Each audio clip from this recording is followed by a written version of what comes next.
2024 Youth Challenge Nationals. This looks a little bit different for you this year, not bowling in person, but we're bringing it to you live stream across Canada. I'm Daryl Bradley. We got Vanessa Govreau with you, and we got Carrie Kreitz. Yes, this is live stream, not normal as you're expected, but we're going to have a great weekend. Little opening ceremonies here scheduled for you. But first, I want to pass it off and welcome Vanessa to the live stream. And thanks for helping us out here this weekend. Bonjour, comment ça va, Vanessa? Ça va bien, Daryl, merci. Et toi, comment ça va? Bien, merci.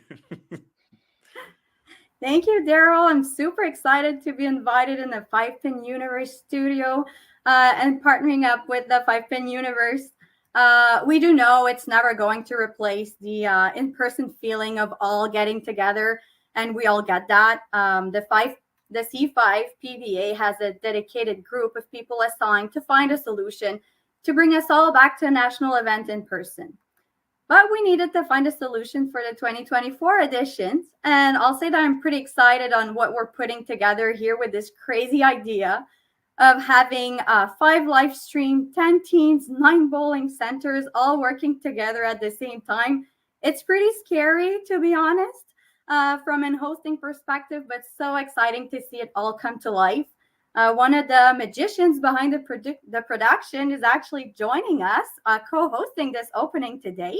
So over to you, Carrie. Yeah, thank you very much, Vanessa and Daryl, for that obviously great intro. We here at Five Pin Universe, we have been live streaming for a quick decade with the WCBT, the Masters, the Open, and our own 5PL. We're happy to help out the C5 and make this the best virtual nationals we can do. And we understand that this isn't the goal for the future, but we're happy to let these kids play in great competition against each other and in their own home, which hopefully will be great for them as well. Yeah, it's a proven concept, right, Carrie, with the 5Pin Universe and the success that 5PU's had in the last number of years, being sort of the forefront of 5-pin bowling when it comes to live streaming. You've done the Masters, we've done the Open Nationals, we've done several WCBT events, but of course the 5PL. You do notice that I am wearing the Bombers jersey. A little shout out for the Bombers there. No longer the reigning champions. We've now crowned the third season 5PL champions. But this is where it's all started from, is the proven fact that the 5-Pin Universe can live stream bowling.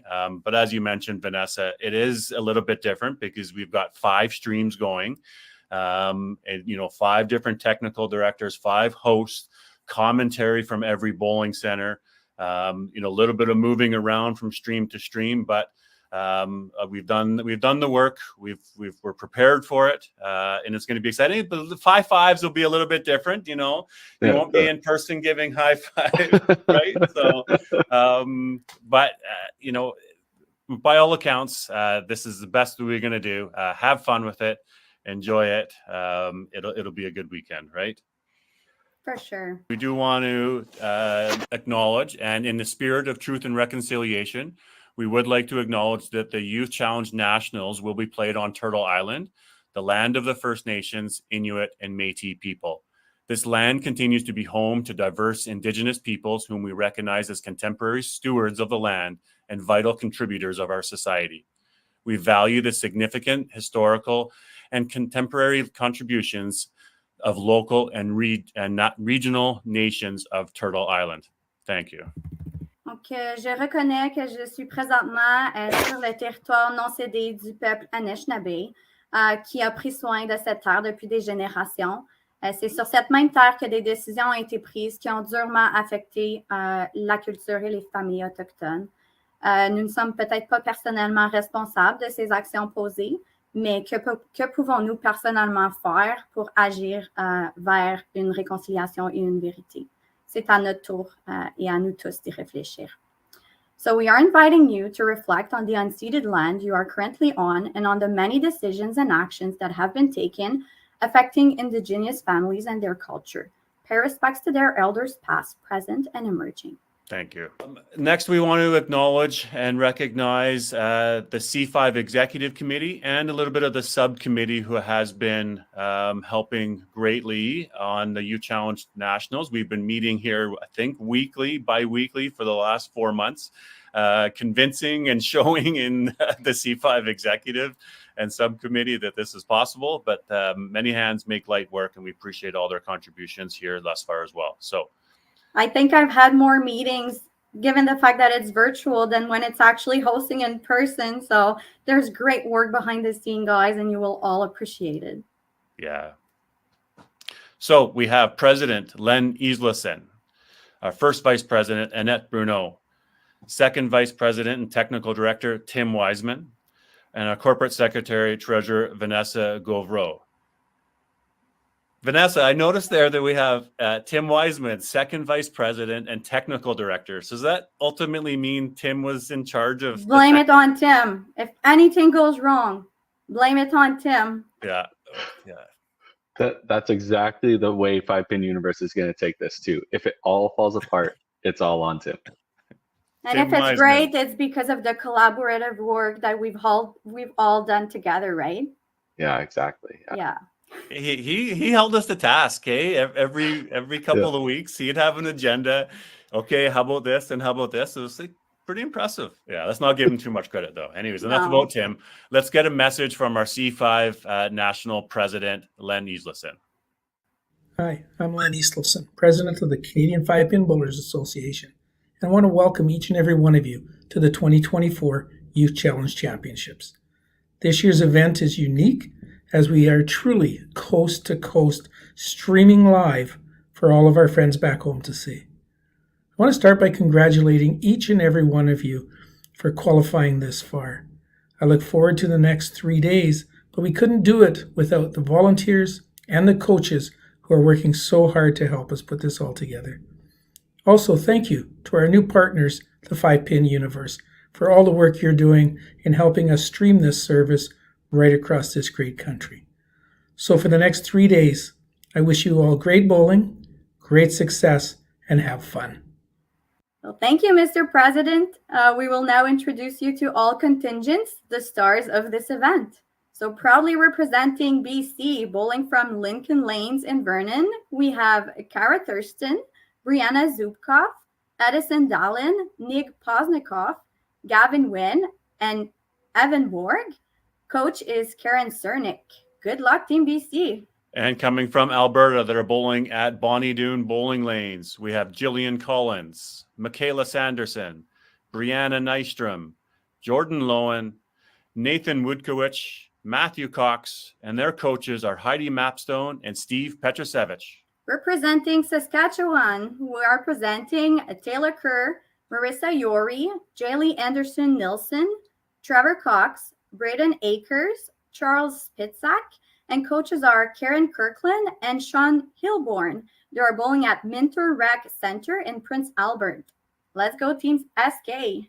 And from Manitoba, we've got Jillian LaMonica, Cadence Madden, C.D. Olson, Maxim Gibson, Noah Brown, Ethan Blackburn, coaches Grant Spack and Debbie Tarn, bowling at Apollo Park Bowling Center in Winnipeg.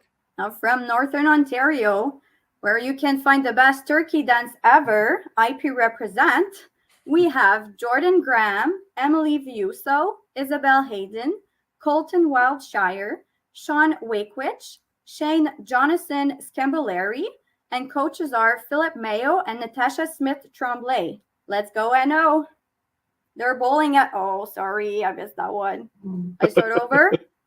Yeah, started it over. I bring back the turkey thing? Yes, Yeah. I would redo the turkey thing. Yeah, that was good.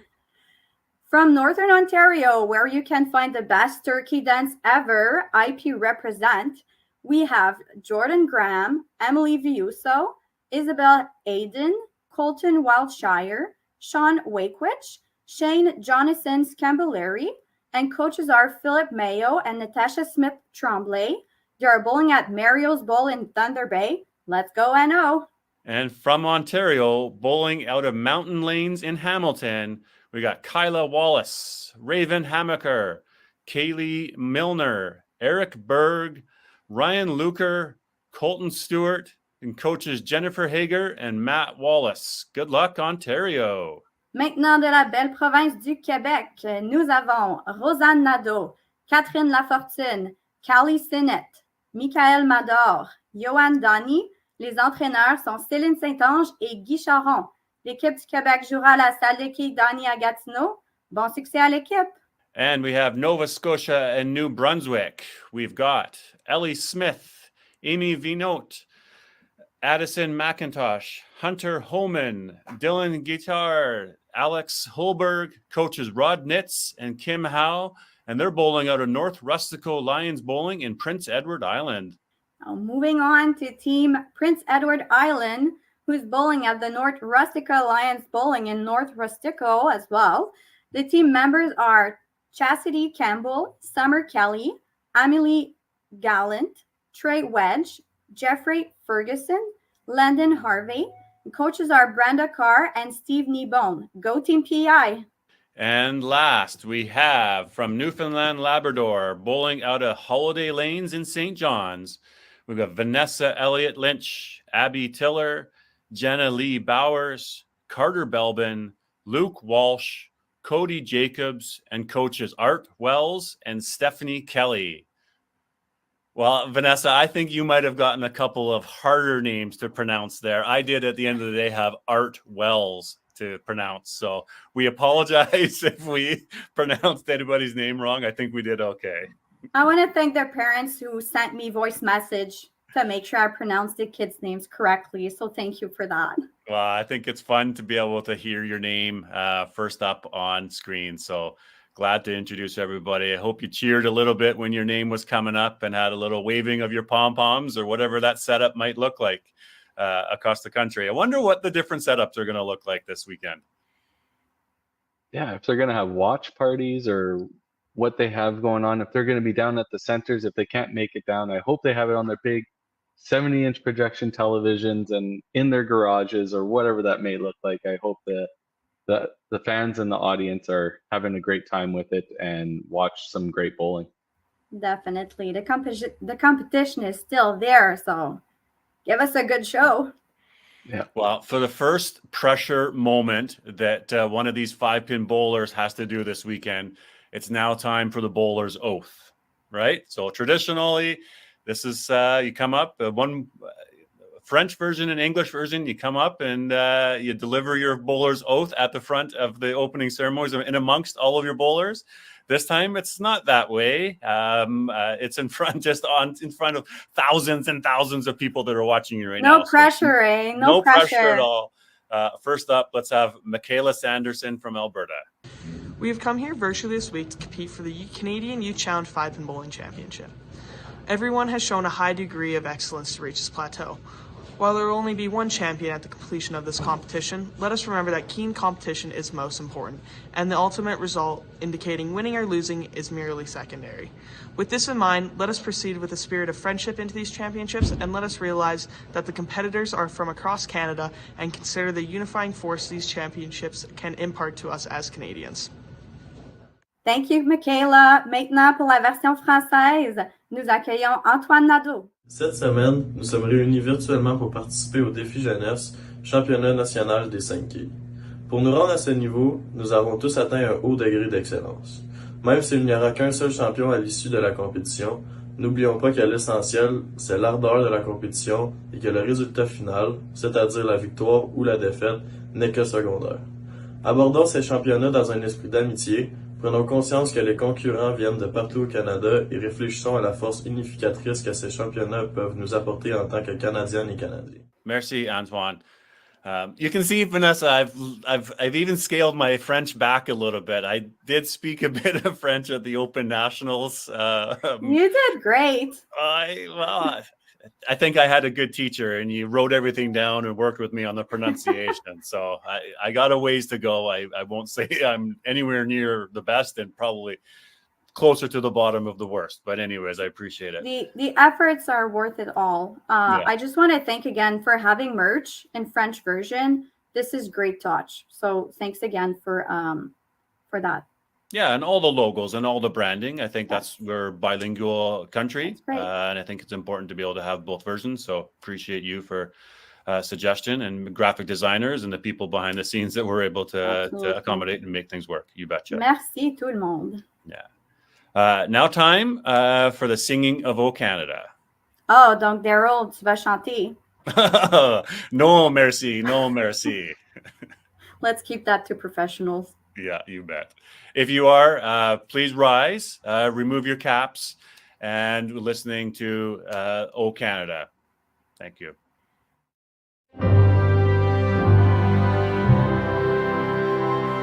O Canada, our home and native land, true patriot love in all of us command. Car ton bras s'est porté l'épée, il s'est porté la croix. Ton histoire est une épopée des plus brillants exploits. God keep our land glorious and free. Oh Canada, we stand on guard for thee. Oh Canada, we stand on guard for thee. Okay, thank you, everyone. Now it's just time to take a few moments. Let's talk a little bit of the formalities. Live streaming is obviously a little bit different from being in person. So everybody still has score sheets. There's some technical things that are happening. There's some where are the statistics, where are all the streams, different things for different people to look at. So Carrie, can I ask you to chat a little bit about the technical side of how the streaming will work here? Yeah, for sure. So for all those coaches and technical directors, and even for the spectators, they might want to know, the bowlers are at their home centers or wherever their host center is, and they will not be moving lane to lane. They'll just be staying on one lane.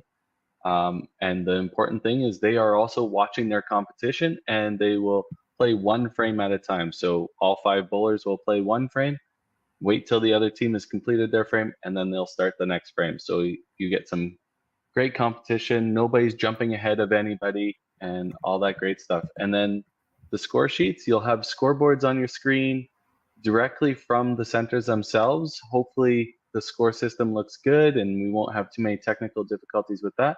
But the teams will be filling out their score sheets and sending it to our technical directors, directly to our executive director, and it'll be posted live on the website, hopefully within minutes, that you can keep up to date and see where your home team or your favorite team is standing against the rest of the competition. Yeah, so the stats is intended to be just as quick as normally as you were in person. All the managers and coaches, they're submitting their score sheets to the C5, and they'll verify accuracy, and then they'll be posting up the stats. So we'll, of course, have some announcements, and we'll have the standings going on every stream as well. There is 5 streams, so spectators, your home province may not be playing on the same stream for every game that they play. So you'll have to check the schedule. You have to find the various links that's streaming on the YouTube channels that are out there, on various websites. So the C5 will have that on there. 5-Pin Universal, I'm sure, will share. There'll be Facebook. There'll be lots of information. And we ask that you as well share those links out so that we can get as many people watching as possible. Wouldn't it be pretty cool to see that little ticker say 20,000 people that are watching live, at one point in time? What does the number look like? So share it with your friends, share it with your family. I know you've all got that. Again, results can be found on C5. But other cool interactive thing for you, audience and people watching, is that you can be interactive on the screen, on the chat. Many times at the 5PL, there's comments, 20, 30, 40 comments. That's what gives the commentators that are active banter. There's opportunity to reply. Please no obscene or bad negativity comments. Those aren't going to be shared, but we can share comments live on stream. So be interactive with us. That's what makes it fun on our side of as the commentary crews that are bringing this production to you. Engage with us, talk with us, and have some fun with it. Yeah, and for bowlers, give it all you've got. We're all co-responsible for the event success, you included. Bring us your energy through the camera. We'll return it back, as you mentioned, Daryl, through comments, cheers from home. Give us a good show to watch, but most of all, enjoy, have fun. You're part of the 2024 edition. And yeah, another fun thing that we're planning for production is adding player profiles. So players, you guys filled out all of your player profiles and all of this information. So when we're commentators talking about you, we might talk about what your highest score is. We're going to talk about what, a fun fact or what sort of bowling balls that you're using or some interesting, unique things. So we'll bringing that to the production. But the other thing that we'll be bringing is the evolution of a strike that you've likely seen around a little bit. So, of course, it may just be, a turkey. It may be, the turducken. It might be, a shaken martini, right? The 007. Oh, I love that one. Yeah. Maybe not appropriate for the youth, but it is what it is. It's a virgin version. Then, the big gulp. Who's going to get the big gulp? Can we get that for an 11 strikes in a row, right? And maybe can we? That would be great. So some of these graphics, this is what we want to bring to the show. So throw your 3 strikes in a row, 4, 5, 6. Let's run them up. Let's have some fun with it. It's going to be a good show.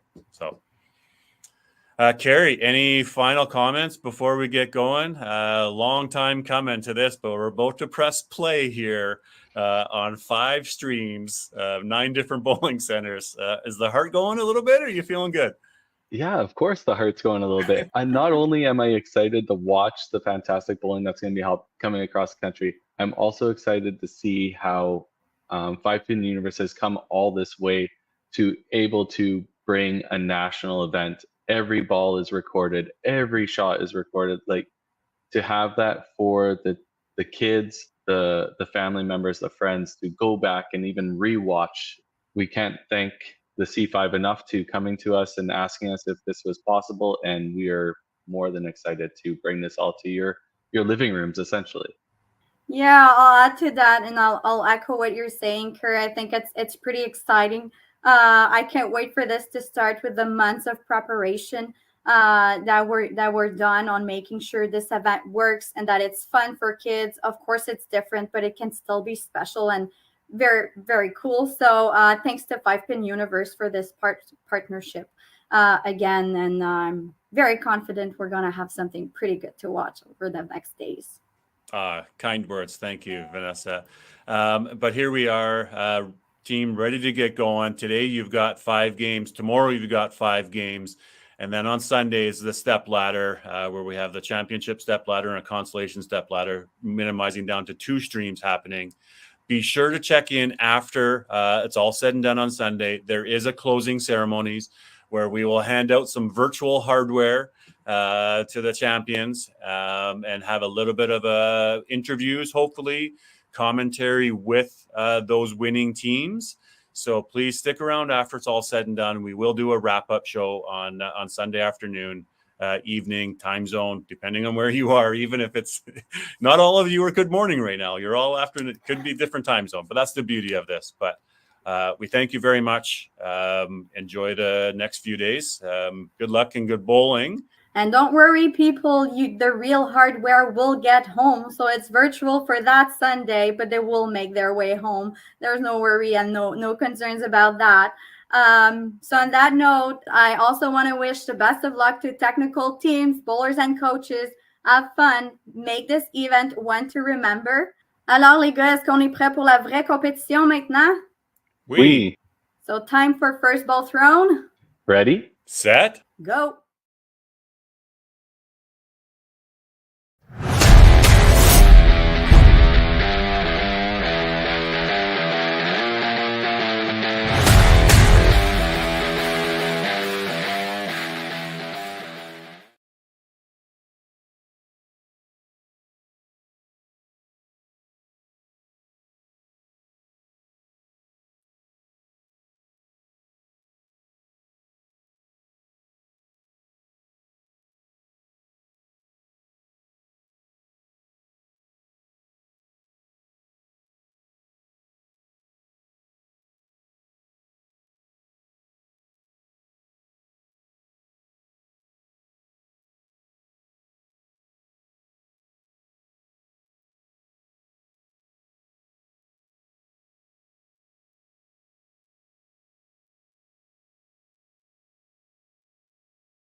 All right. Yeah, can you hear me? Everybody? Yeah, okay. There we go. Perfect. All right. All right, everyone. We got audio stuff fixed up. We're trying to work on the Ontario cameras. I have a couple of different cameras and I'm trying to go back and forth on, and it's just we're doing the best we can here with it. So we might have to get some score updates from there. But welcome everybody to the Youth Challenge Nationals. I know this isn't We got a lot of people. the perfect solution as to nationals, but we're really excited to showcase all the kids. So hopefully everybody has a good time and competes well and enjoys it. It'll be a great opportunity to see the talent around the country on a regular basis. So thank you for tuning in. Daryl, how you doing, man? I'm doing well. How are you guys doing? We got, Doing good. I think we got a bit of a blurry screen, I've been told, but I think we're up and running here. There's a good excitement in the building right now. We probably got about 15, 20 parents, spectators watching at the moment. I think we'll get busier as the day goes. That's awesome. Are you at home, Daryl, or where are you at?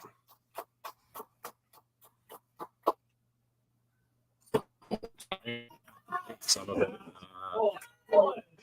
About 6 lanes on from the kids right now. I think we need a little soundproof area.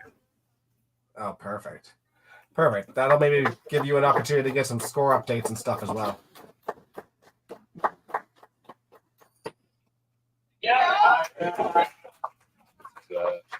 All right. So the only downfall is because I can't see the screen on my laptop. I'm sort of eyeballing what we thought for scores, but I think Ontario's doing already. Yeah, we'll have to grab some updates partway through here. Yeah. Carter misses left on that Yeah, shot. hopefully got some people. Maybe you can got go the through, Newfoundland commentator ring up. Yeah, Mitchell should be here. But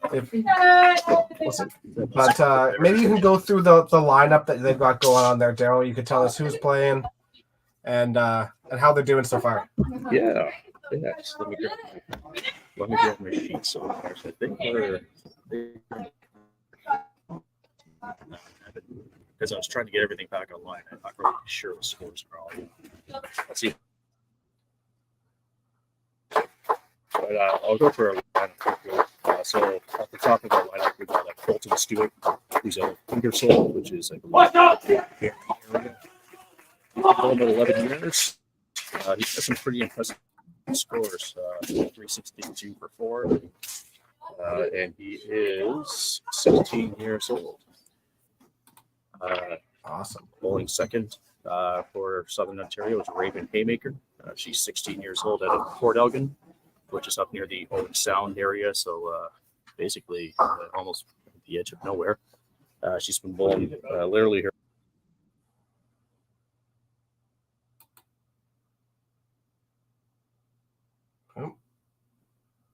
Dale just dropped out there. But we're back into the start of the 4th frame, so Newfoundland's currently got 238 points, with 4 marks rolling into the 5th or into the 4th frame there.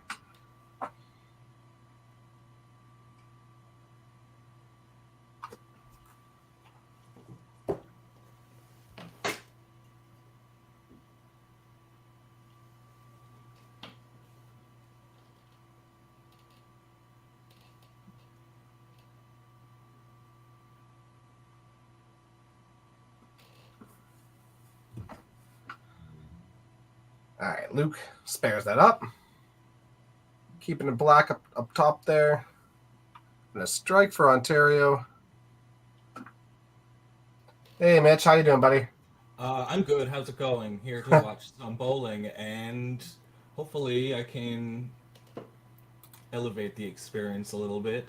Yeah, I appreciate it. How are things going out there in Ontario? Or sorry, Newfoundland. Your cameras are immaculate. I appreciate you guys. I don't know, we take the streaming seriously, I think. Our 5-pin president went out and bought cameras, that could very well be the cameras they're using at Holiday Lanes right now. But our streams for provincials and the times we've had nationals, it's always been really, really clear and easy to watch back. Very crisp. I love it. How are the kids feeling? Are they excited for this weekend? I think they're pumped. Good. Yeah.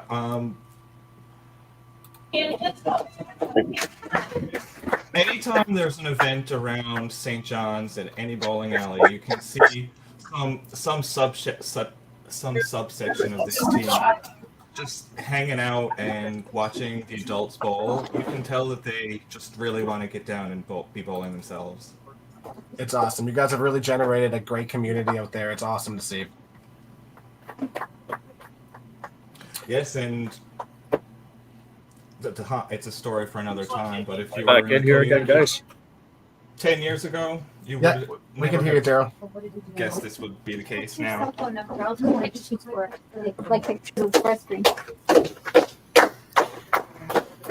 So Cody will want to get back on the headpin the next frame, but Vanessa and Carter can do some good work here for the frame 4. Yeah. Do you want to go through the kids? Do you know the kids pretty well? I actually know 3 of the kids pretty well, and then 3 of them I don't think I've ever seen bowl. Okay. Actually, no, I've seen Luke, Vanessa, and Carter bowl because they're from St. John's, where I live. Okay. Abby, I've seen bowl online. Fair. Yeah. Cody and Jenna are new bowlers to me. Perfect. Well, let's go through some of their information here. Yes. So let's start with Luke. Do you want to go through Luke's card here? So Luke Walsh is 17 years old. He's from Mount Pearl, which is right next to St. John's. It's essentially like the same metro area. So St. John's metro area bowler. He's been bowling for 12 years. This is his 4th youth challenge, and it'll probably say later on, but he was on the team last year as well. 4-step approach right-handed bowler who aims at the spot. He bowls 4 times a week at Paradise in 2 leagues, so he's a practicer. He bowls match play. He has a 230 average this year. That's awesome. He's thrown 1,000 triple. Yeah, good for him. 381 single and 1,000 triple. That's pretty impressive for someone 17 years of age. Yes, took me a long time to get numbers like that. Absolutely. I'm gonna add Daryl back in here. Hey, buddy. Can you guys hear me? Yeah, you bet. Yeah. Hello. Daryl, when you get a second, right, do you mind taking a quick walk over and like maybe snapping a picture of the scoreboard and letting us know where everyone's sitting? Yeah, so I just had one sent to me. So at the moment, so we have Bolton has 81 in the third with a strike at 4. Okay. We got Raven with 103. 4. We had Haley with 55 after 3. We have Kyla that's open with a triple, and Eric opened with a triple. Awesome. So they Perfect. Thank you for the Southern update. Ontario said after this game they're going to change the iPad that's on the score, hoping to get I guess a clearer shot for the remaining games. So what they do is basically every couple of frames they're going to send me a text with an updated scoreboard. Awesome. Thank you. I appreciate that. I think internet is definitely going to be an issue there in Mountain. Actually, I just so they're actually asking me, do you want to switch the screen?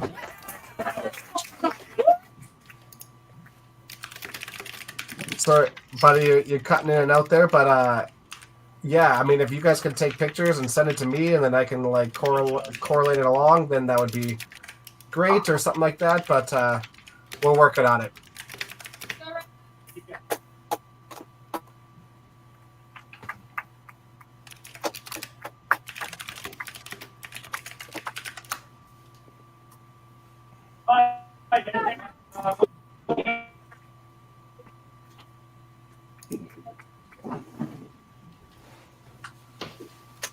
All right, looks like Ontario got another strike there. Ooh, and Abby sneaks one out too. Good shot.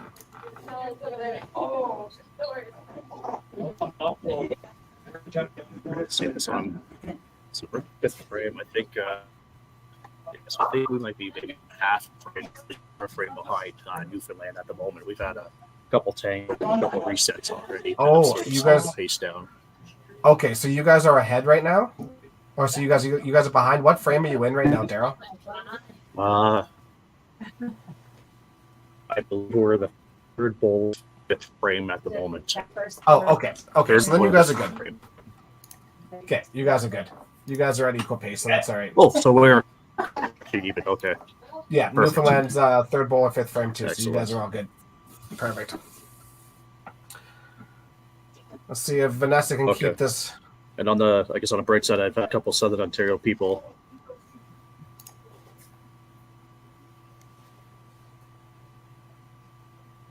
Great shot by Vanessa. She doesn't feel pressure at all. You Eh? guys, She's just killing it out there right now. Oh, there. No, Vanessa is a seasoned veteran already.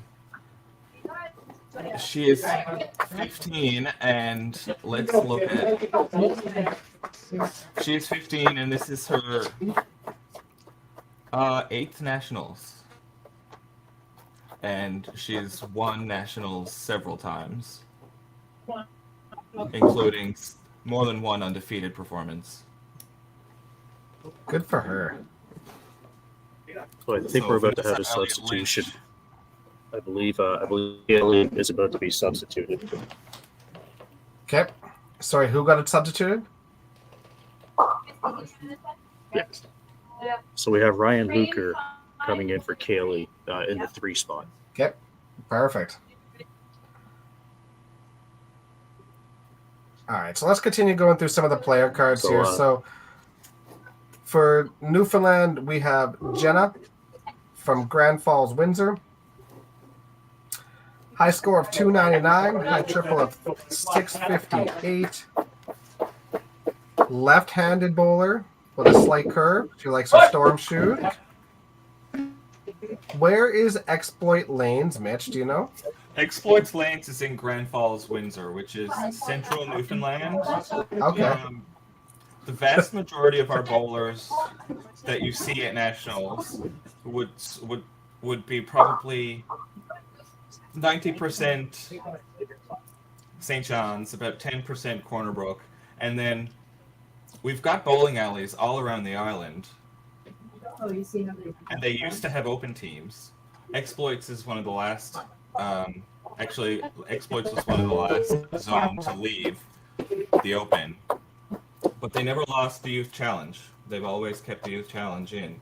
So I can't remember the last Grand Falls bowler to be on a youth challenge team. To be honest, That's awesome. Good for her.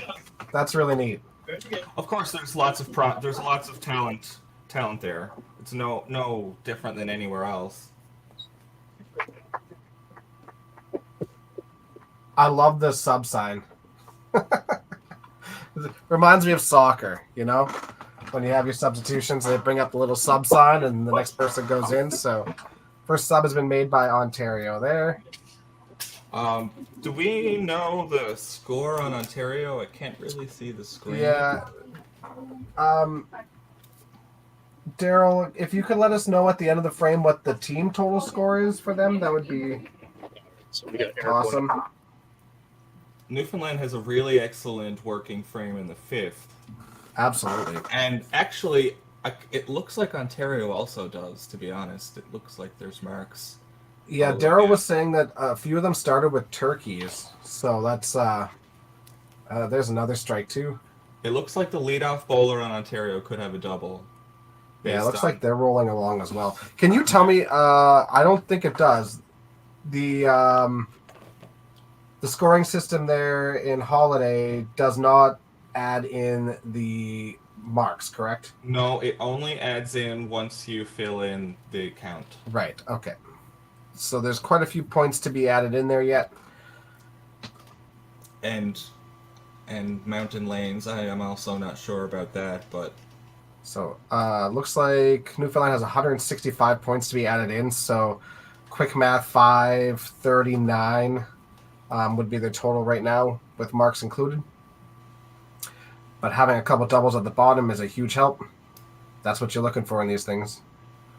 Luke Walsh just misses right. He's an extremely animated and energetic bowler, though. So Yeah. he'll be looking to spare this up and keep his team going. He looks pumped up.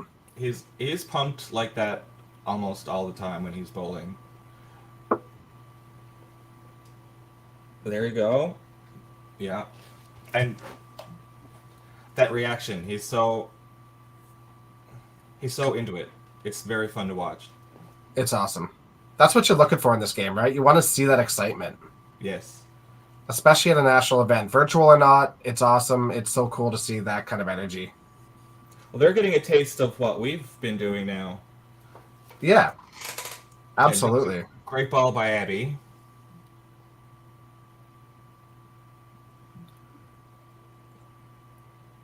Cody looking to keep it going. A great ball by the Ontario bowler who just threw. I'm not sure who that was. Part of this? Yeah, thank you, Jeff. Cody's still on the side of it.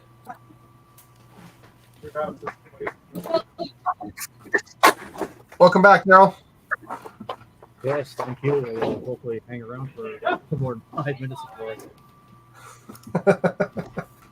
Yeah, internet seems to be a bit of a hassle over there, that's for sure. Yeah, they will, but this sent.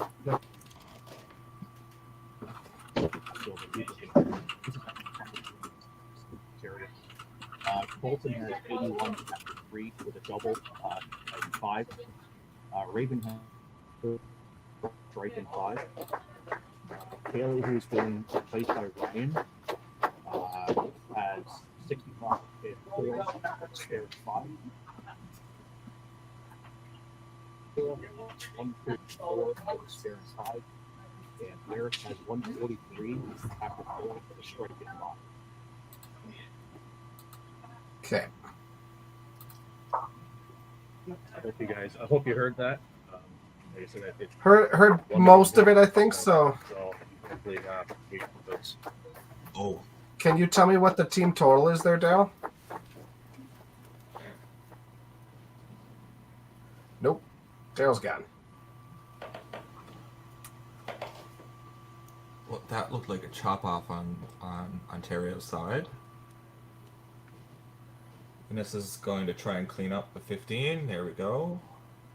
Oh no, that was a miss right on Ontario.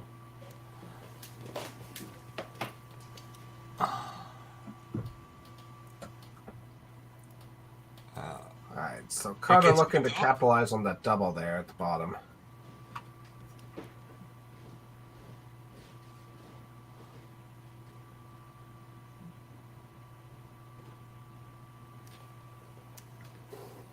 Carter's having an excellent year this year. He a few weeks ago just came fourth in YBC singles. He just lost out on being able to bowl the stepladder for bronze. He's got a 388 and a 968 triple.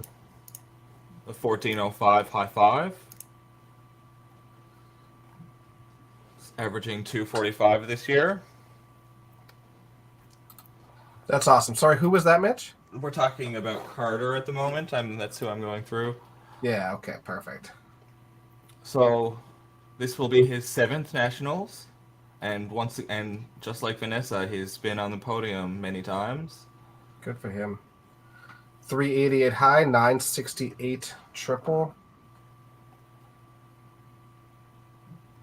Oh, the Plaza Bowl. Carter Belbin actually played other sports, but didn't continue with them to focus on bowling, which is something that resonates with me because bowling is the only thing I've ever played. Fair. Which is something I found interesting.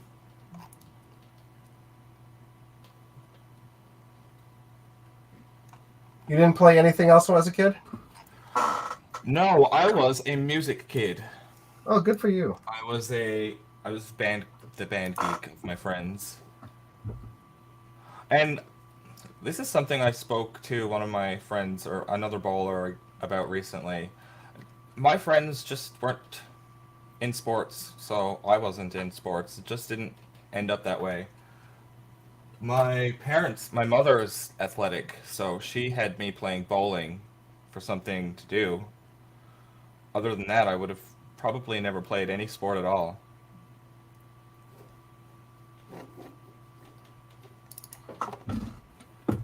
All right.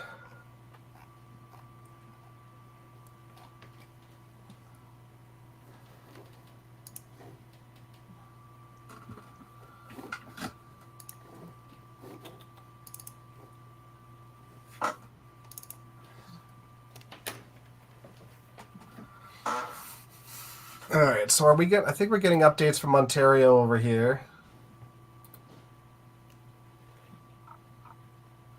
All right, so Raven had 133 and 4 and a strike. Kaylee had 65 and 4 on a spare.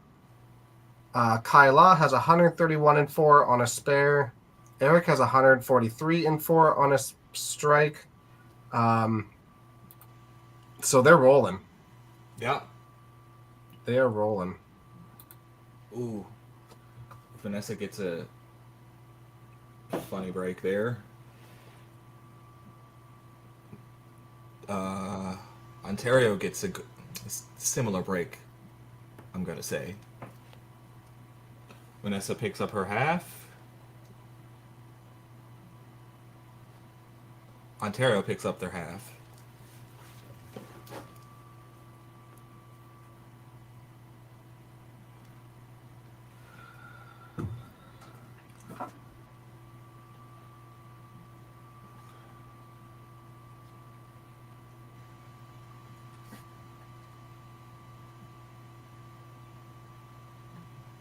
Looks like they may have switched out a score camera, so we'll see if this is any better.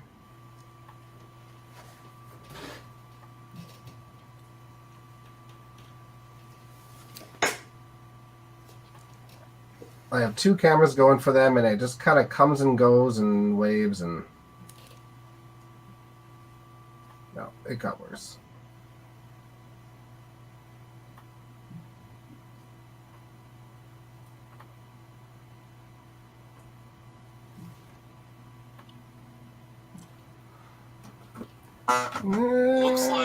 Looks like Ontario. Oh, we could see marks. Yep, it's a line. It's a line of marks. Eric, that's Eric Berg, right? I think that's Eric Berg based on the lineup. Unfortunate. He looks like he had a really good game going. It's still a really good game.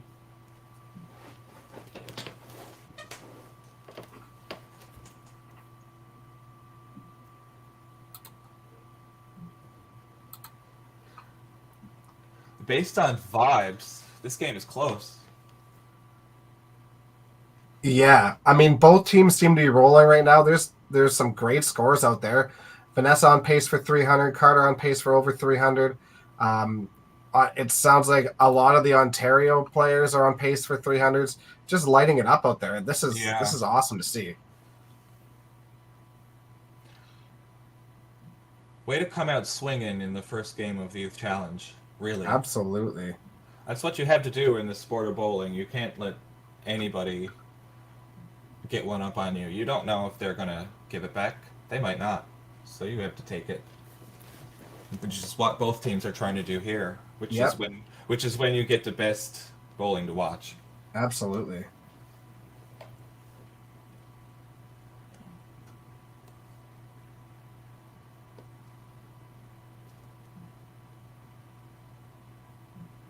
That looked good from Luke. The suspense. Yeah. Oh, you got burnt on it, eh? Yeah, that was a little bit of a roast there.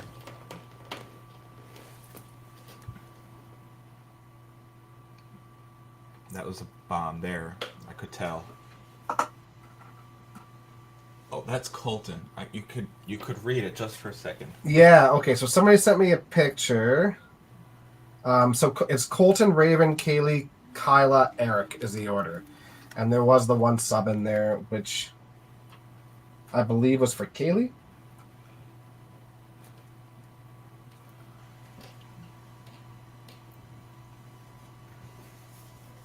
Luke misses the corner.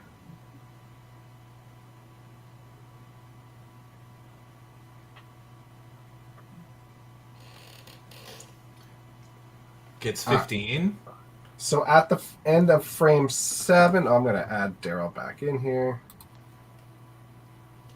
All right. At the end of frame 7, Colton had 196 with a spare in 7. Raven had 133 in 4 with a turkey in 5, 6, and 7. Kaylee has a spare in 7 with a score of 106 and 6. Kayla has 181 and 6 with a strike in 7. And Eric opened up the 7th frame. I'm not sure what he finished with, but he had 181 and 5, so in around 220-ish with an open.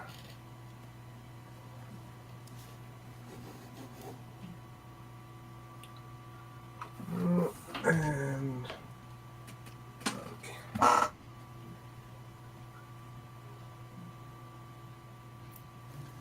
Great shot by Cody there. I love the way he throws the ball. Yes, I was just going to say it. Two-handed bowler from Corner Brook. This is the first year I've seen him bowl, and I have to say, like, I can't complain. No, it's smooth. It's good. It is. It is very good. This precedent was set long ago in 10-pin, and even longer ago, I would say, in Corner Brook, with a two-handed bowler who used to bowl there the open. If anyone is familiar with the name Carolyn Scaines, she left the scene before I entered the scene, but she was another excellent two-handed bowler from Corner Brook. Yes. Carter punches there. He's rolling along, though. He throws the ball incredibly well. Yes. No surprise that he has so much success. Absolutely. He was runner-up in the Newfoundland Bowling Tour Youth event twice before winning this year. Awesome.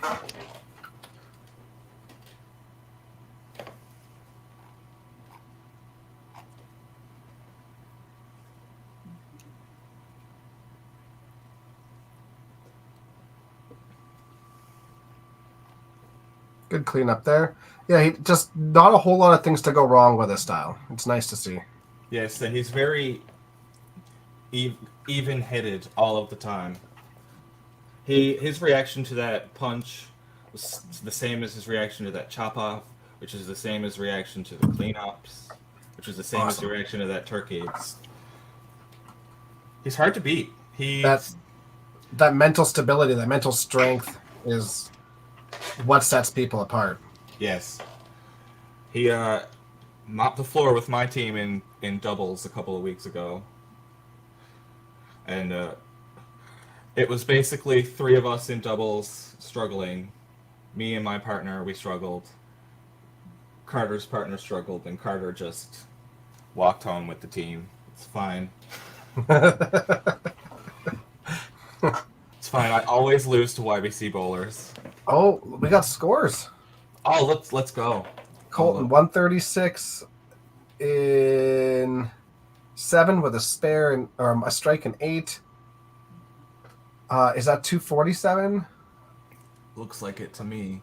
146. And Eric was 221 down the bottom. Not.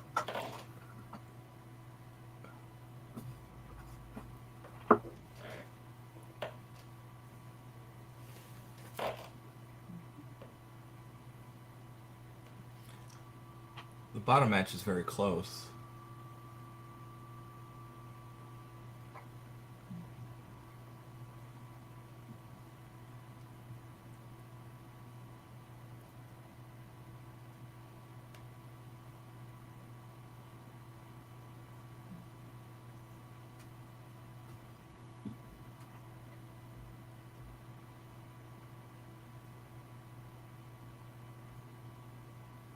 Get the half. Looks like you got it. Big 9 and 10 here for both teams.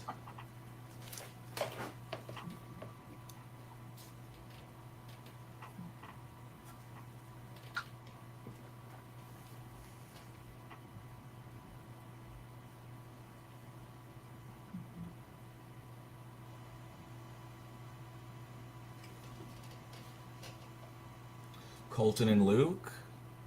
What did you say Colton had in 8?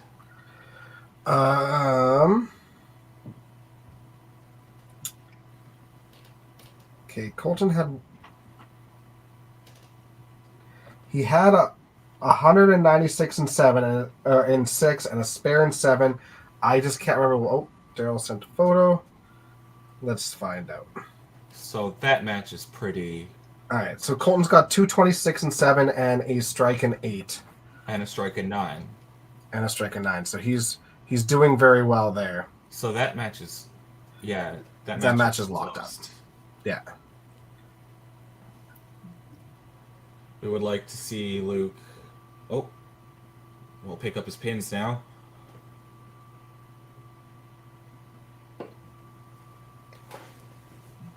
Oh no, that was a spare. That was not a strike for Colton. So that wasn't a double, but locked up all the same. Yeah, absolutely.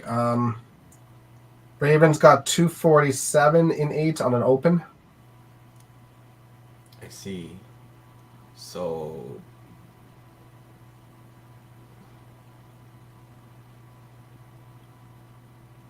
match isn't over yet, but Abby definitely. Oh, did they just throw a strike? yes, Abby certainly needs a big finish. Probably one of the biggest finishes possible. Yeah, she maxed out at 270.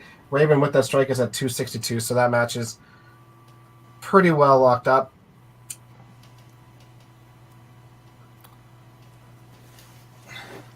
My mental math while bowling is very fluid, let's just say.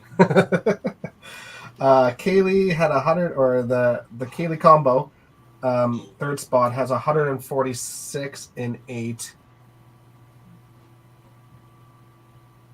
And a spare and top spare. and 9 while Cody punches, so he's going to.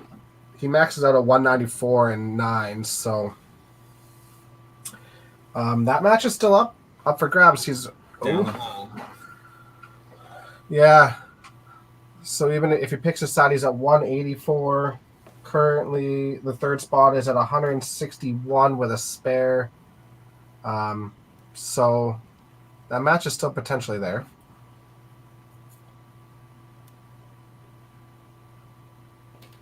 That'll be a dogfight coming down to the end.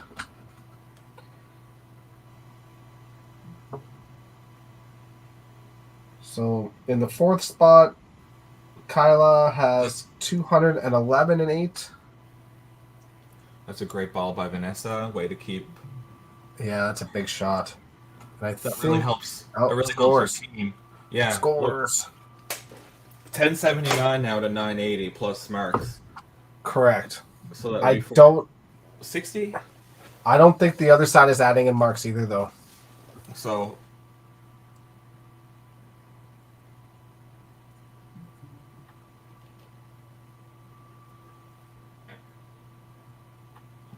Vanessa gets a bit of help there with Kyla not being able to spare. Yeah, so definite advantage to Vanessa on that side now. So advantage for Cody and Vanessa. On the Newfoundland side, Ontario, the top 2 matches are pretty well theirs. A good half by Carter to keep the bottom going.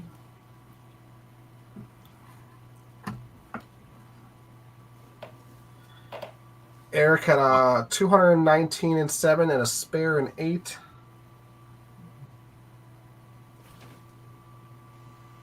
It's that big shot.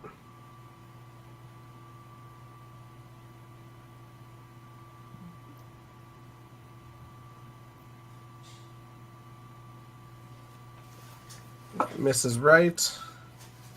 So 229, or sorry, 239 and 8.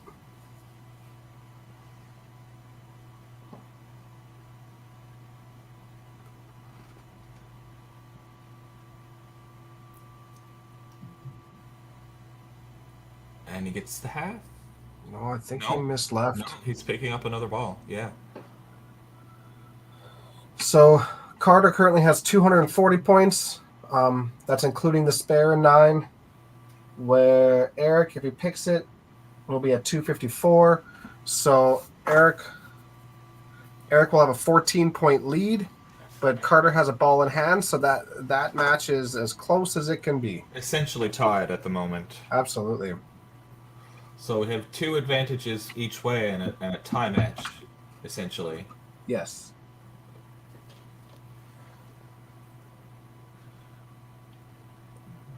But it looks like pinfall is in Ontario's advantage right now, so Newfoundland is going to need to do a bit of work, but the 4 and 5 positions are open on Ontario, so they'll be looking to catch up, do a lot of major catching up at the very end of the game. Absolutely. And Vanessa and Carter are the ones to do it for sure. All right, so at the end of 9, Ontario was at 1129 without the marks added in. So Newfoundland gets, looks like 75, and Ontario gets 45 added? Correct. So Newfoundland down about 100.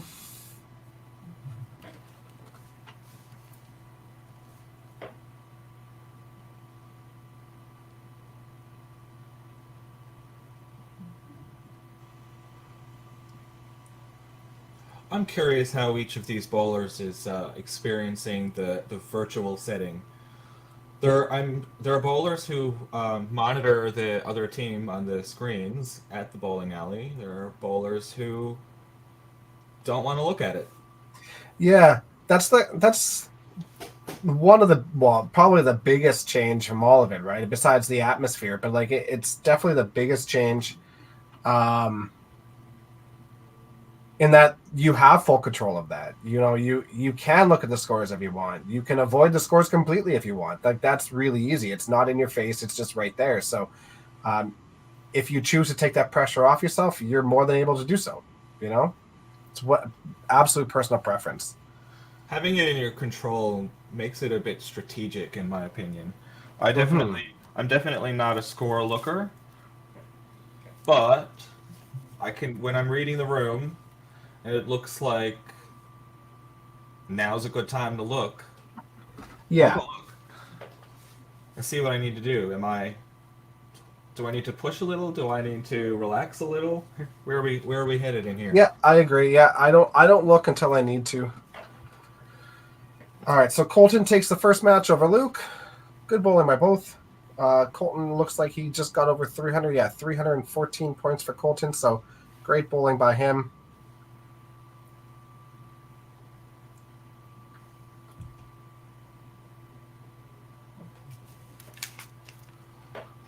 Raven was in control of this match. Yeah, Abby needed to strike out and then have Raven have a tough 10th frame. So Was that aces?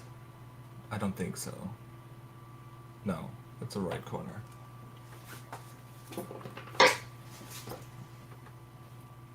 So Ontario will take the second match.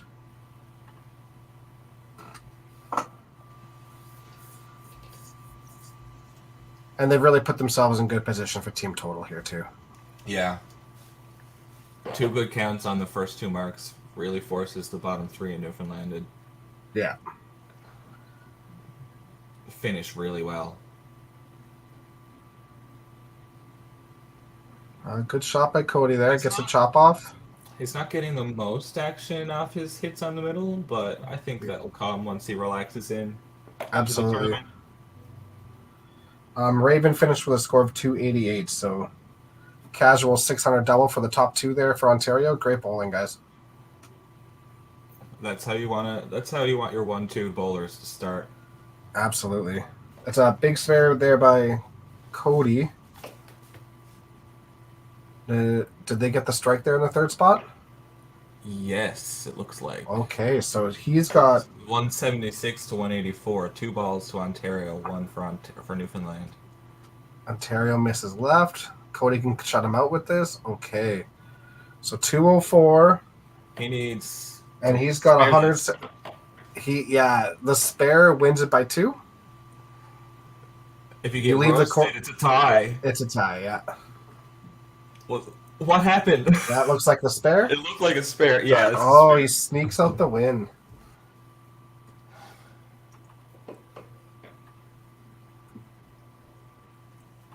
Yeah, that's 9 hits out of 11 for Cody. That's unfortunate to only shoot a 204, but he's not going to want to start to miss, for sure.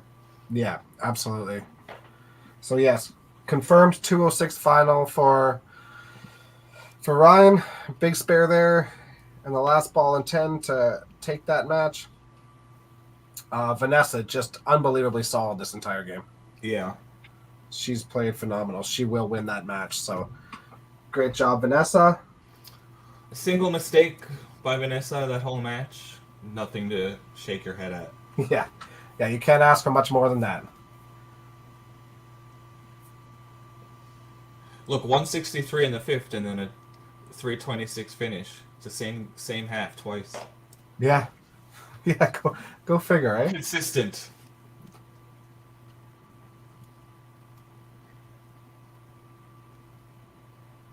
And Carter gets the strike, and he was in command of that match. Yeah, no, it's real close. He was down 14 points.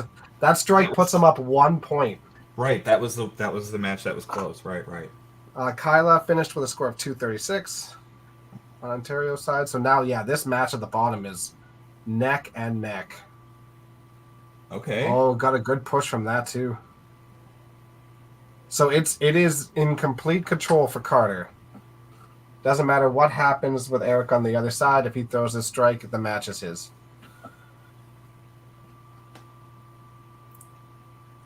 Let's see what Eric does now. In between the heads. There's me tilting my head as if I could see between theirs. I don't think he got the strike. No. He missed left. Okay. So that final match will go to Newfoundland. Great finish by Carter there. That's impressive. And there's a casual 600 on the bottom for Newfoundland. Yeah, exactly. 2 pretty well-matched teams, in my opinion. They both bowled great. They did. 1258. If you lose with a 1258. And I'm pretty sure Ontario won team total.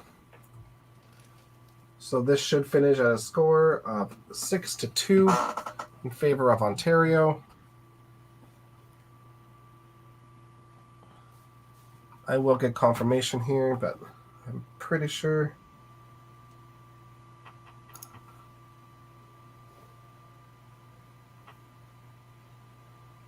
Eric finished with a score of 276. Another great game. That's a hard loss.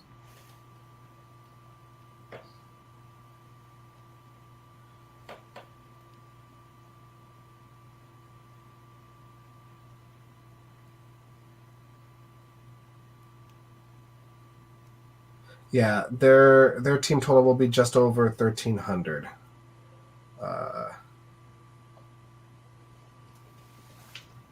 Excellent bowling by both teams. Absolutely. They could be in the Pro League. They could. Team total of 1,320. So great bowling by Ontario, great bowling by Newfoundland. Thanks for coming out, guys. Great start all around. I mean, Ontario averages 264. Newfoundland averaged 250. That's great shooting all around. Congratulations and good luck on the next round. Mitch, thanks for joining me, buddy. Thank you. Thanks for having me. It's been a pleasure. Good luck in the next match. Thank you. You too.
All right, match number 2 of the day for the Youth Challenge Nationals.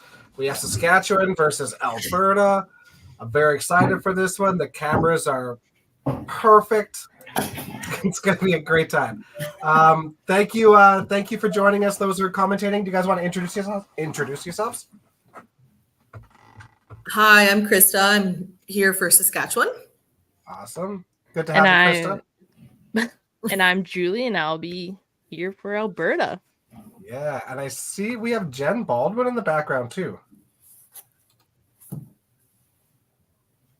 That was a surprise, but I hope she pops in and does some commentary with us as well. Excited to have you guys here today. How did the first matches go for everybody? Really well. Saskatchewan took 7 for their first game, and they seem to be doing good. They're all in good spirits and having fun. Awesome. Are you in the center with them? I am. I'm in we call it the playroom off to the side. And yeah, I can hear them cheering. They're doing the old school cheers. I'm loving it where, like the one ball takes it all, stuff like that. So awesome. That's great. Julie, how did the first match go for those guys? Pretty good. We took 7-1 against PEI. Looks like a little slow start, but no, they pulled out in the end, so it was good. Beautiful. We'll just go over the teams for today. So I'll get you to go over the Saskatchewan one there. For sure. We have Taylor Kerr, Marissa Guyori, Haley Anderson-Nilsson, Trevor Cox, Braden Akers, and Charles Spitzak. You'll hear me call him Charlie, though. Coaches are Karen Kirkland and Sean Hilborn, and they're bowling out of Minto Rec Center in Prince Albert. Awesome. And for Alberta, Julie? We have Jillian Collins, Michaela Sanderson, Brianna Nystrom, Jordan Loden, Nathan Witkovich, Matthew Cox, Coaches, we have Heidi Mapstone and Steve Petrosivic. I And they're nailed it. bowling. I nailed it. Oh, let's go. And they're bowling out of Bonnie Doon lanes today. Awesome. Perfect. I'm glad you guys did some of those because there was a bunch that I would have absolutely butchered. So thank you for doing that. Well, I give Julie props because I was reading those and I was like, wow, I'm glad I don't have to read them. Yeah, Steve Petrosivic is a got me. mouthful, but yeah.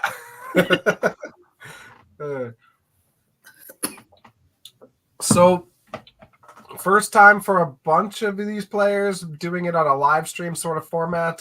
How do you think they felt the first time playing it? It is definitely a different environment. Our team, I think they're doing okay. Their first frame, they came out strong. They were doing good. We do have our pro league team that bowls out of ours, and we tried giving them a couple of pointers and tips, and we were practicing with cameras on them just to give them the feel. So Awesome. The Minto Maniacs. yeah, repping them today. For Alberta, I know like Michaela's probably been on a few live streams. Jordan might have been on a live stream or two before, but outside of that, I don't know how much. This is a very direct, in your face sort of like live stream, as opposed to just kind of casually being on at a national event. So, how do you think they're feeling over there, Julie? Definitely the first game, you could tell that it was just different for them. And from what we heard, there was like a bunch of schools in also. Oh. So it was just kind of, I can imagine. But I think they did very well. Like I said, it just a little slow start. You could tell they were just like very tense and like stressed about it. But in the end, they worked with it. So yeah, That's awesome. It's sometimes it's great to have the school groups or other things in too. Just having some background noise. The silence is strange at times. So It you gotta is. create your own noise. We have music playing for them because we have nobody here except for our spectators. They Yep. are doing good at cheering, but just that little bit of extra noise, right? Yeah, absolutely. There's definitely some cheering going on back there. lots of cheering. Yeah. That's good. Do you guys have lots of spectators? We do, yes. It's quite full in here. I was impressed with how many people have come out to watch and cheer them on. That's great. Is it bumping down there at Bonnie Doon, Julie? I think there's some families, but otherwise, like I can't hear anything. But I'm assuming they're all cheering. Oh, you're not there. You're at home? There. Yeah, they told me I had to be at home. That's fair, especially if you're in it. Ooh, I love the celly. Let's go. I approve of that. Great shot by Marissa. Yes. Her and Taylor were both just at nationals for the YBC. Taylor came home with a silver medal. They were both Marissa was our senior girls singles and Taylor was our junior girls singles. Oh, that's awesome. Yeah. Jillian was just there as well. And was Jordan Lowen? I think so. Nathan Woodkovich was. Definitely Nathan. Yeah. Michaela was there, right? Yep. Michaela was there, yep. Yeah, Michaela Yeah, came I in second. think maybe Jordan was there. Michaela came in second and averaged like 275. Yeah, she did awesome there. She was huge. Yeah. It was unreal. Oh, good shot from Charlie. We're I gonna have love to the cheering. record Oh my that. Yeah, record that as like a background track for things. That's awesome. I love Can you it. hear my spectators cheering? Maybe just a little. Okay, because we have all the microphones turned off out there on the lanes. Yeah, So no. we're hearing through the doors and the walls. The celebration is great. Yeah, Good I half by love it. Michaela. That was a really good first ball too. Just had a bit of a cut through there, but and great start for Saskatchewan on that side too. Oh, Try a couple of spares. Or sorry. For Saskatchewan, is your lineup the same from last game, or did they No. like switch it up? They changed it up all big time on me. They had Haley starting, and then Trevor, then Marissa, Braden, and then Taylor was anchor. So they've switched it up quite a bit. Mhm. So, yeah. And Braden, who's bowling right now, you'll recognize his name. His Yep. dad is Lonnie Akers. Yeah, we've known Braden for quite a while. Actually, Yeah. he's a good kid. I call him the baby prince of pins. I love that. Does he love it though? Nope. I didn't think so. That's why I do it though. Braden picks up his pins. Jordan throws a strike in the left pocket there. Good start by both teams. 2 strikes and a spare for each.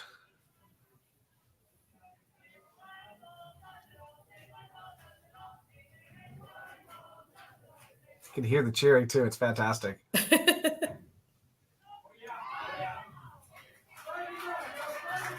Taylor last game hit the middle. She went middle 12 for 12 last game. And I think only had 3 strikes. She was all over it last game. Yeah, the game is all about momentum, right? You get that couple of inches off a middle, and then you're good to go for the rest of it. It's just trying to get that first one to get there. Mm-hmm. Oh, good shot for Nathan. Mm-hmm. Cleans up the wood. Good cleanup.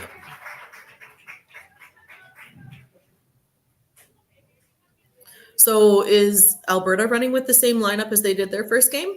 They switched it up. Michaela was on the bench first game, and it looks like they put her in and they swapped out Matthew. Oh, okay. But otherwise, yeah, it's mostly the same. Switched up Brianna and Jillian. Yeah. Because it was Nathan, Matthew, Brianna, Jillian, Jordan. Yes. Okay. Yeah, and I don't know if you guys know Zach Nilsson.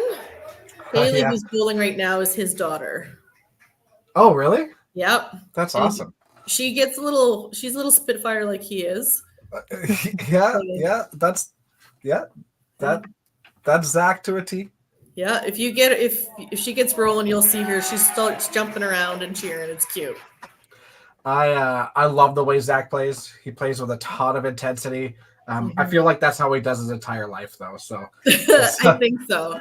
Because even just in fun. regular mixed league, he's like that.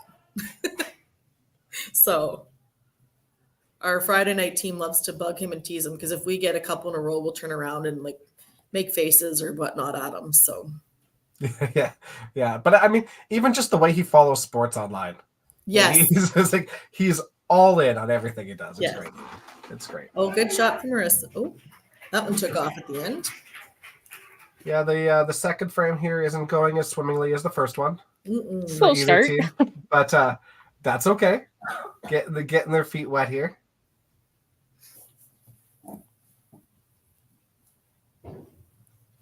There we go. That's better. I love Marissa. Oh my gosh. Yes, she is. I love her you can always energy. tell. She will let you know if she's happy.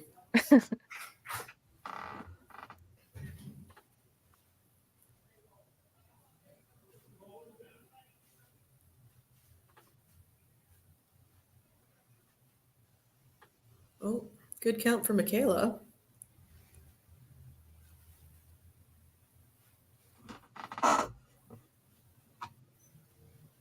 She will start getting those strikes to go. She has a ball that should absolutely eat up Bonnie Doon, so. Surprisingly, there wasn't a lot of like crazy pin action. Oh, really? Yeah. That's Which was a little disappointing. All right, so we got 2 marks for Alberta at the moment, 1 for Saskatchewan. Hope I didn't grab that spare there for Charlie. No. He'll be good. There we go. Yeah. Oh. Hey. Those are my favorites. Those like very slow leaning 2 pins. The dramatic ones. Yes. And the little smirk that came with it after, too. Yeah. I like them more when like I throw them, not the opposing team, but you know, I still like them.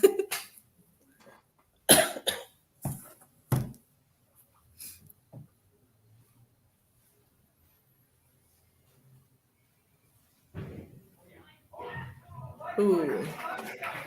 So the totals are still fairly close. Mm-hmm. Does your scoring system, does it count in? Yes. So basically what you see is what you have. Like if they throw any black marks, it will be counted. Okay. Do we have Oh, it? right, because at Bonnie Doon they don't, do they? No, but they have the setting turned on where it is. Oh, okay, perfect. That's why those marks show up as in yellow. Normally they don't, but they have them marked in yellow so that you can Okay, see it. perfect. So that's good. There we go.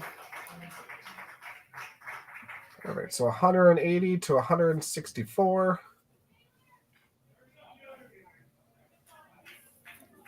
Alberta 2 marks for Saskatchewan, 3 for Alberta. And they got that double down on the bottom with Jordan. Yeah, neck and neck. Yeah.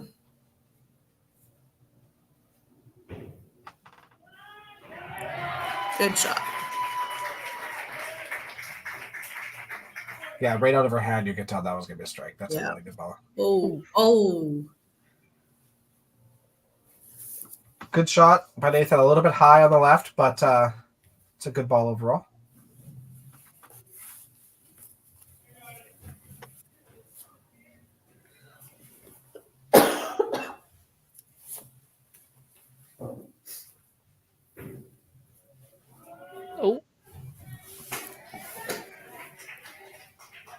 Oh, good half for Nathan.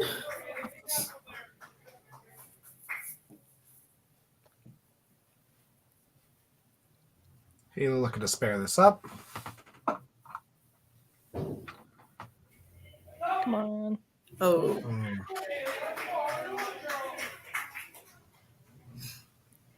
I can just hear her dad cheering. It's funny. Is he in the house? He is, yeah. Awesome. I'm trying to convince him to come do some commentary sometime. Both him and Lonnie, I'd be like, come on, guys. And they're like, we'll see. They'd both be great at it. Well, and they've done it for Pro League before, too. So. Mm-hmm.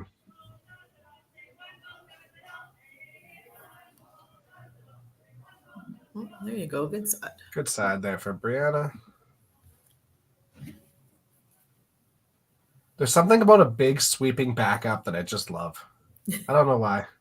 It's just always fun to watch for me. It's stressful. I find it stressful to watch, but yeah. Maybe it's the years of coaching Maddie. Oh, true. Hers is very satisfying to watch. It is, especially going for the left corner. Oh, yeah. Just make a turn on the one board, and then it's crazy. Brianna finishes at 12 that frame. Oh, good try from Marissa. Yeah, that was a really good second shot there for her. Oh, there you go. I like the reaction on that one. Yep.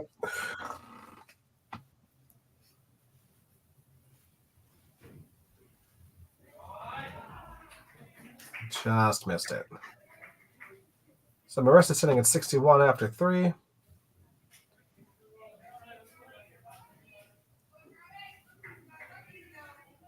Oh, nice shot by There you go, Michaela. That's a great She's shot. just always so solid, that girl. Yep, Just always. Always. There's a few for sure. Jordan too. Jordan's just been so good for so long, and he's still so young. How old is Jordan now, Julie?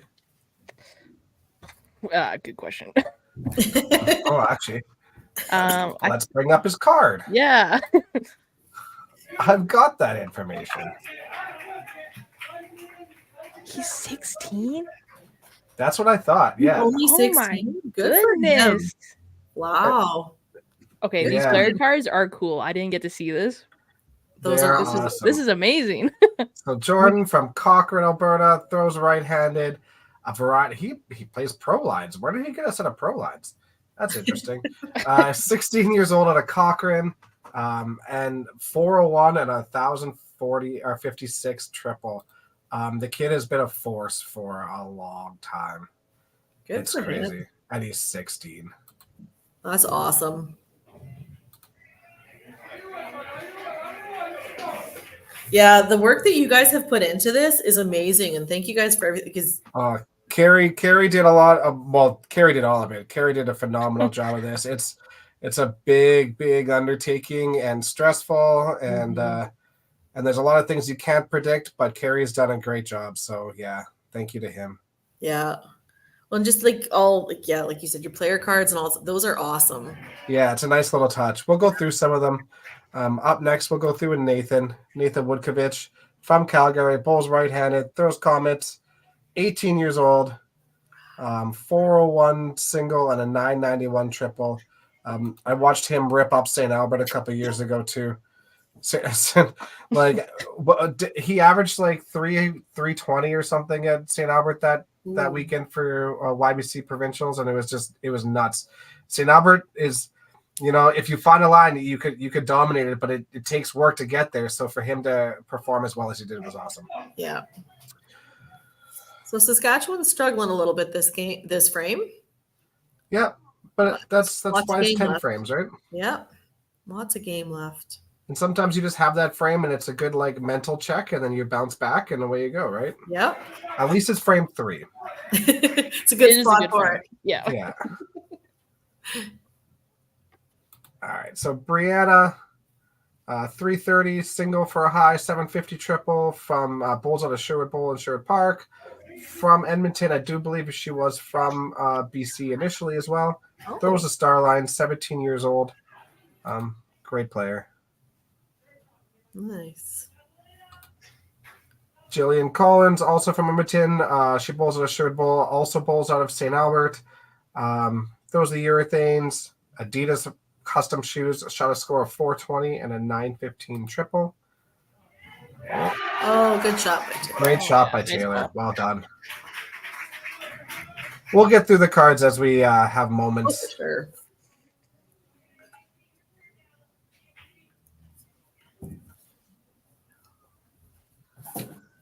Great shot by Nathan.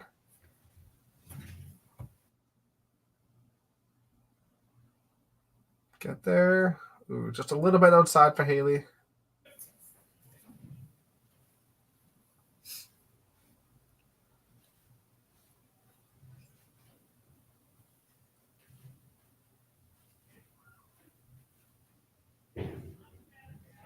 Oh, that's better. Yeah.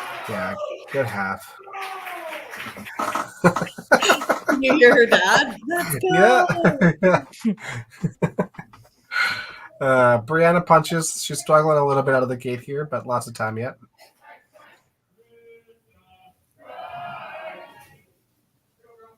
Ooh.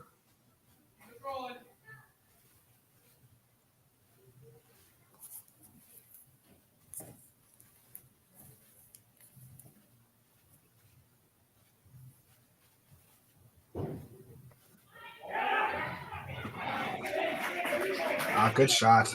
I'm sitting in my chair trying to lean around her to see. It doesn't work. Go figure.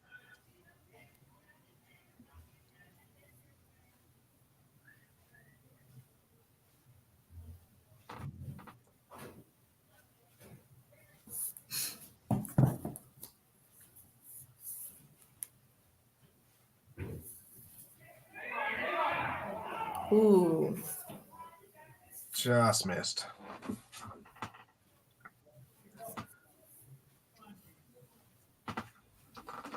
See if she can pick it up for 15. There we go. No doubt on that one. No doubt about it, yeah. I'm a little envious of how low she can get. That used to be a trend from Saskatchewan ladies for a long time. Yeah. Well, that's how we were taught for bowling school. When I Yeah. was a teenager, that's what I did. Not so much anymore, but I feel like that was a lot to do with Spider. yes. Am I Yep. right? Yep. Yeah, he would bring that to bowling school a lot. Yeah, I remember that. Very deep lunges. My body could not handle it. Well, Yeah. our last feed, I was talking with Mitch. I said, I'd like to see her do that in 30 years. Because like I said, as a teenager, I was not so much anymore. Yeah, exactly.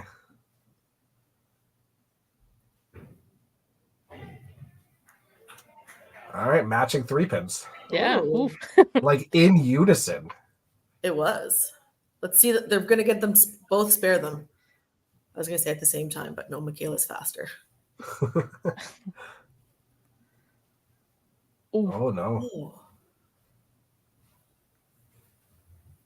Can we get 1 3-pin spare at least? Do it. He should. It's known as the PA spare, and Charlie's from PA, so Come on, Charlie. Come on, Charlie. Like whenever Len makes that comment on the Pro League team, oh my goodness, Charlie. I jinxed it. We jinxed them both, I guess. Oh, man. The commentator curse. Way to go, Julie. So sorry. I love 3-pin spares.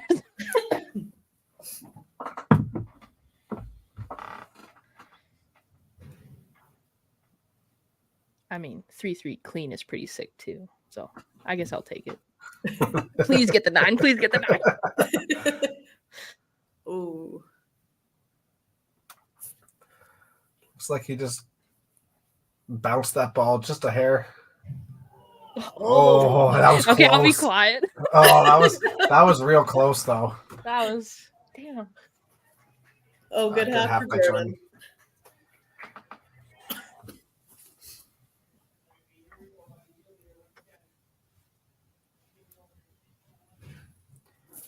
All right. Let's see Braden get the ball to the side here.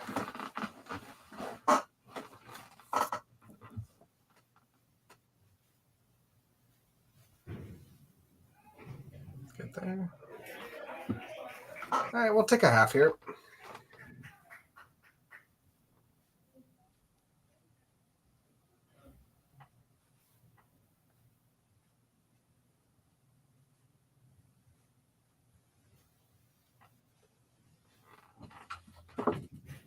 There we go. That's better.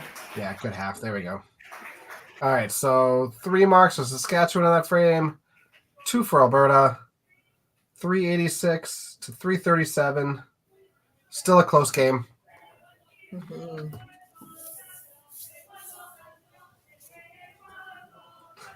I haven't heard the cheers in forever.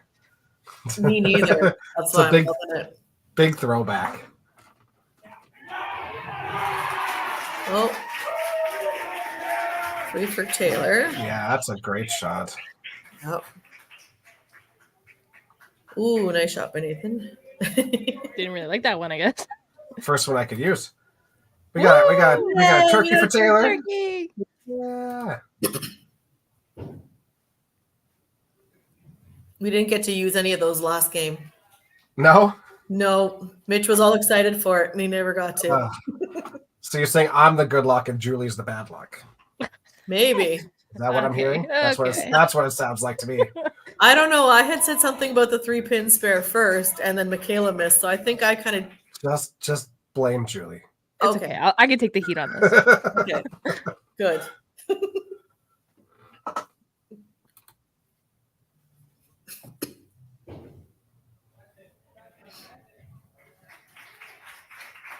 Oh, good half.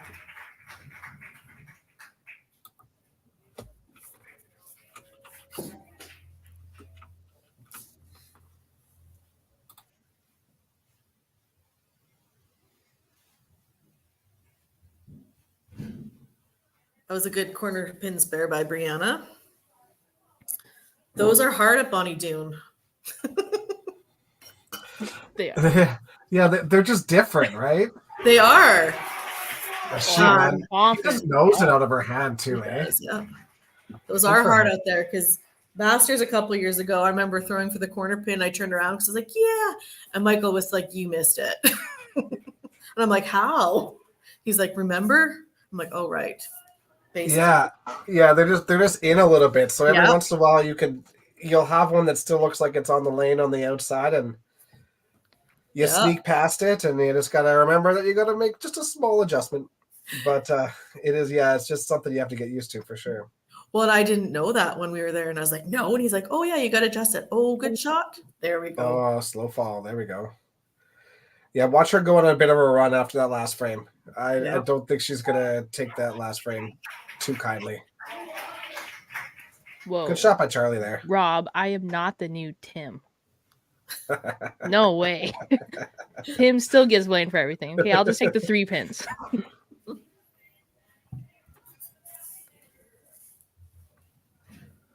I don't know, man. You could be the new Tim. No. I mean, like, I like giving Tim a hard time, but like, let's spread the blame around. Fine. Just for this weekend. Very cordial of you. Oh, good half. That Good made frame me for Alberta. stretch. Oh yeah, super good. Marks on marks. Yeah, very nice.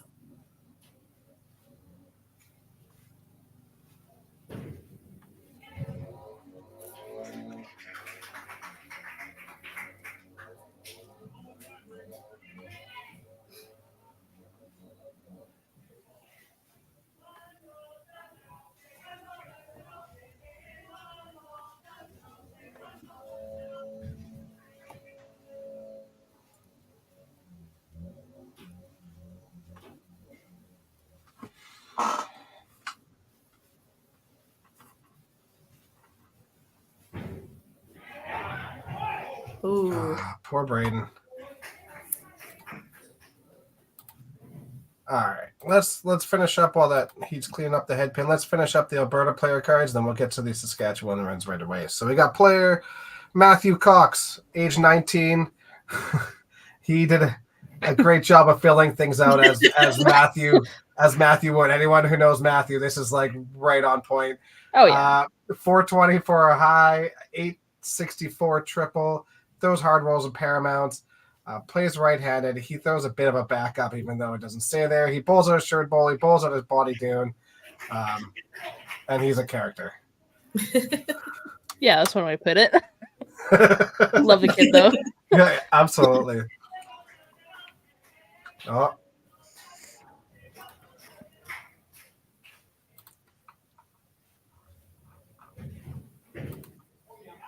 Oh.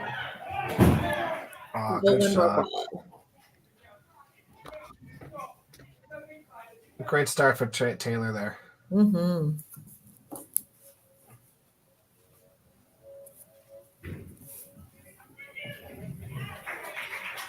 Oh, good shot for Nathan. Nathan with the turkey. Yeah.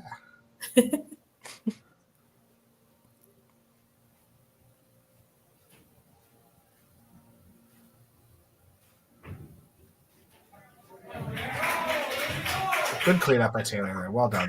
Yes, good job.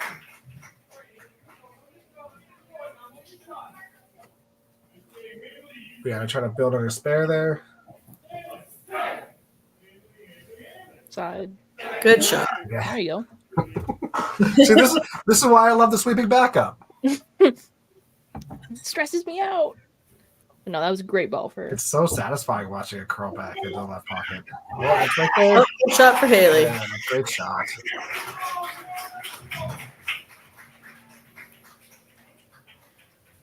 Haley's only been bowling for 2 years.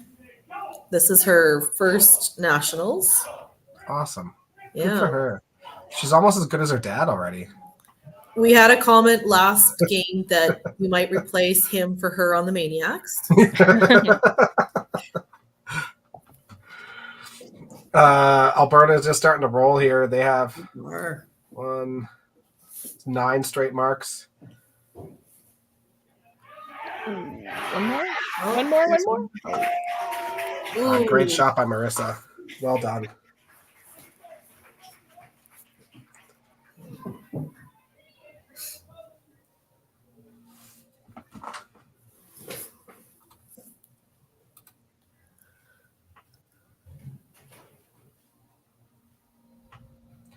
I think Michaela will take that 12 count. It's a good count. Oh, is that? That's him? Yeah. Who is that? Yeah, that's Tim. What? That's Tim, yeah. Yeah. So it really is his fault. Yeah.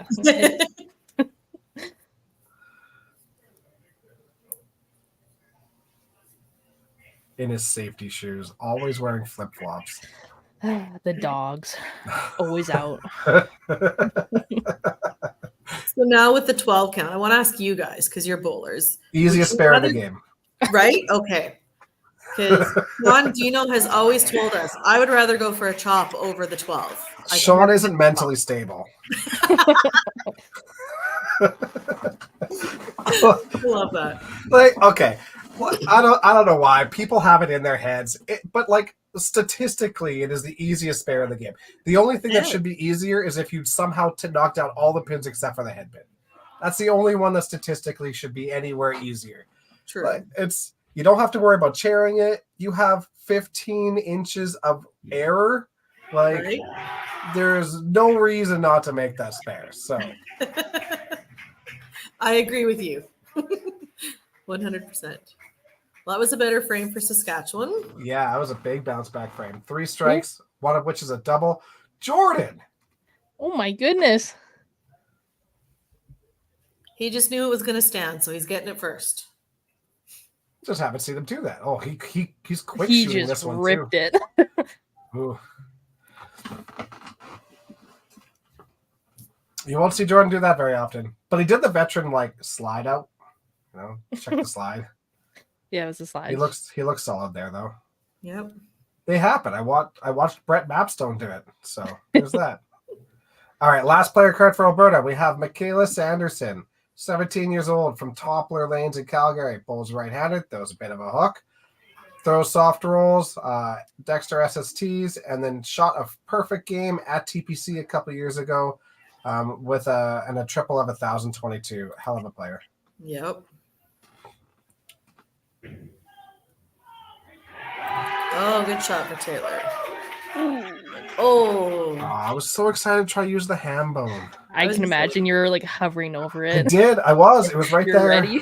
It was right there.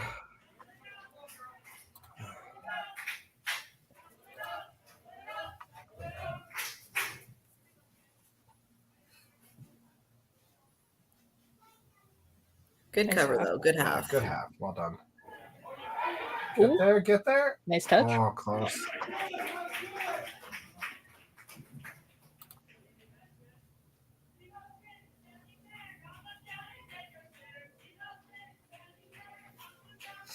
I really hope these chants don't get stuck in my head.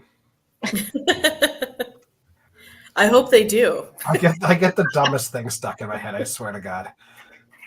Oh, Oh. good shot, There's worse things that could be stuck in your head. dude. I woke up like a month ago with the Pokemon theme song stuck in my head, and I hadn't heard it in 25 years. Gotta catch them all. Yeah. Apparently, you do in the middle of your sleep. You're going to have them stuck in your head, and then you'll go to nationals next week and sing them all. Whoa, wow, that hurts a Ooh. little. Yeah, that's Wow. Oh, you didn't? I'm sorry. I just No, assumed. I'm sorry. That's quite all right. Now, our team came in second. The North Min beat us. They were phenomenal. They were the best team all weekend, and they're going to do great at national. So, Right. yeah, I knew that. no hard feelings at all. I just got to give you a hard time. That's good. Well, you have to. Good. I wouldn't expect anything less. Oh, Ooh. good count. Yeah, just against the head, but that's real close.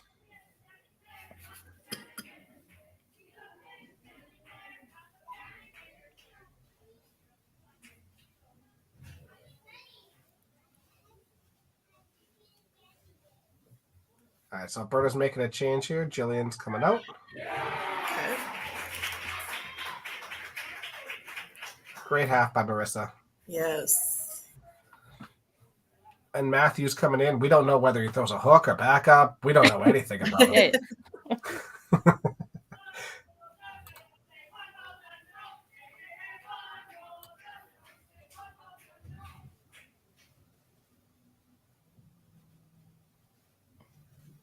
Good shot. Good cleanup. Ooh. Charlie throws the ball really well. He does, yeah. Like, it's controlled, but he's got like lots of natural power without overthrowing it. It's he throws it really, really well. And very hard. Oh, nice shot. Great shot from Michaela. Yeah, but it doesn't look like he's trying to throw it hard. It's just wingspan, right? Yeah. It's like watching Derek Oren throw. I mean, the guy throws it at 60 kilometers an hour, but it's just wingspan.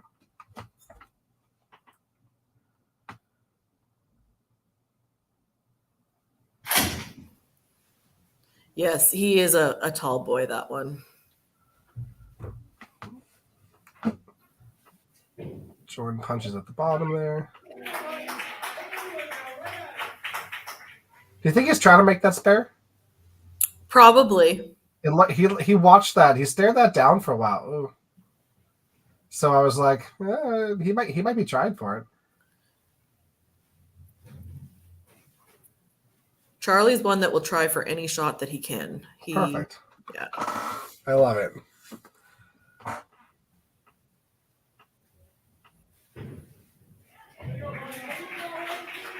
Good shot. Good cleanup. Jordan gets 12 on his head pin.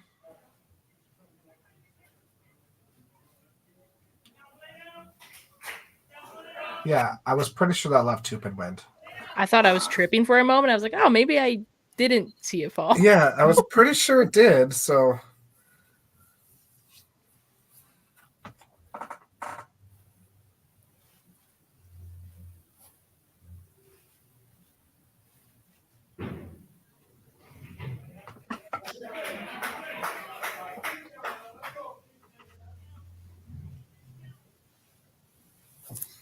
Braden looking to grab that half there. So 3 marks for Alberta out of that frame. All the runs are done. And then on the Saskatchewan side, looking for their 3rd mark right now. We'll have 2 going into the 8th frame, down about 100 points or so. Mm-hmm. Lots of points left up there yet. Yeah. So we have Braden Akers from Saskatchewan, bowling out of Minto Bowl. Home city of Prince Albert. Bowls right-handed, throws the soft rolls. Back up like his dad with custom Nike shoes and a high score of 398. Next up, we've got Charlie, also from Minto Bowl and Prince Albert. Bowls right-handed, throws a bit of a curve. 346 for a high and a 765 triple. We'll work through them slowly here. Oh, that's right there. Ooh, just missed right. And it looks like Saskatchewan's going to have a sub in the 8th frame. Trevor's going to come in for Braden. Okay.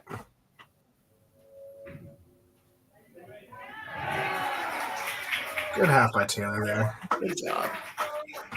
Nathan, another really good shot there. Could have probably gone maybe just a little bit high, but that's a really good shot. He's just been solid on the middle, picking his spares. That's all you can do.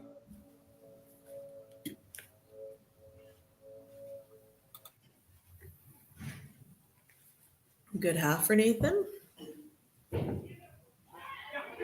ball.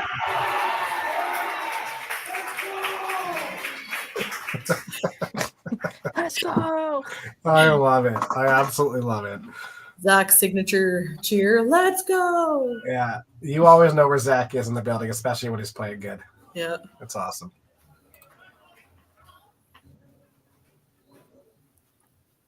Ooh. Kerback. Ooh.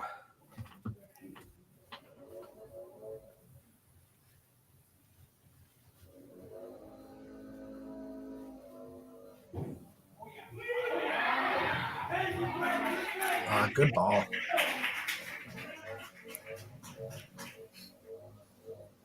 Cross. Oh, there we go. Good half by Brianna.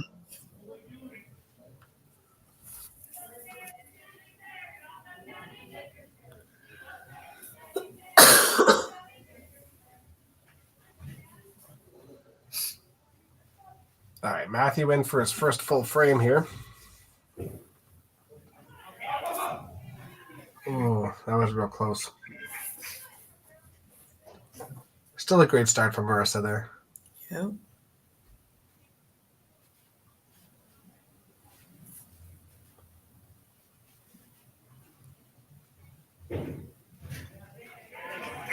Good pins.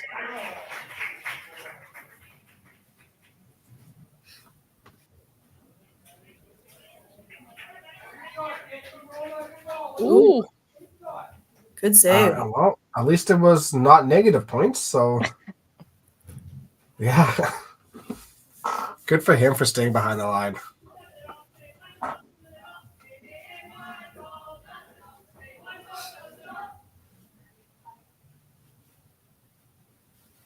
Oh.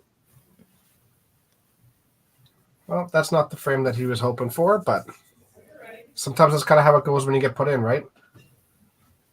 Need a frame to like regroup a little and get your feet underneath you again.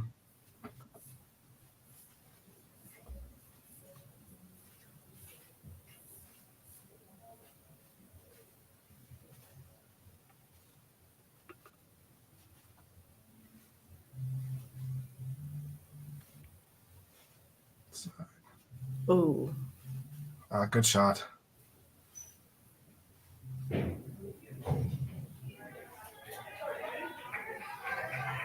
Looked like he might have hit that one on the ground before he let it go. Yeah. Looks like it might have bounced out a little, but no harm, no foul. Not on a spare or anything, so. Mm-hmm.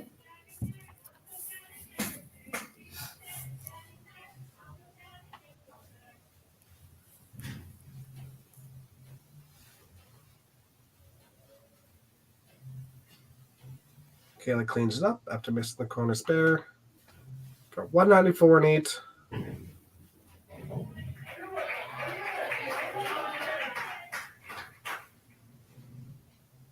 We're starting to see how matches may pan out here.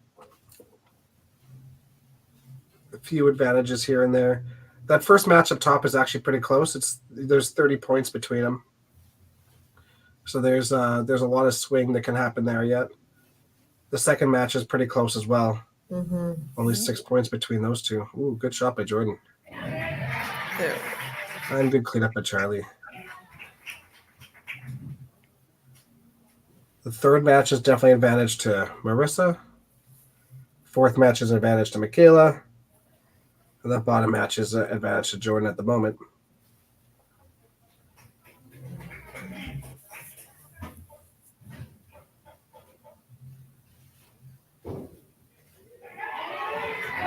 Oh, good shot for Yeah, Trevor. great shot. Yeah, nice Way to ball. come in for him. Yeah, that's a great ball. All right, so we have Haley Anderson, 14 years old, out of Minto, Prince Albert as well. Throwing a hook and soft rolls. We don't know her highs just yet, but Oh. that's quite okay. Yeah, like I said, she's still pretty new, so she's getting used to it. No, that's awesome. That's great.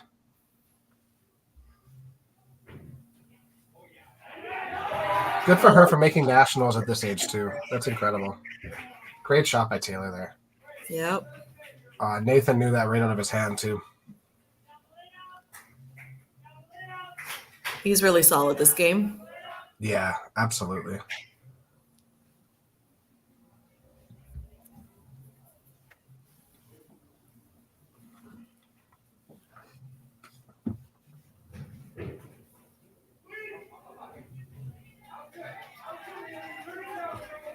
She's very controlled at the line, too. It's awesome seeing. Oh, let's go. we're getting the Tim jog again. Ooh.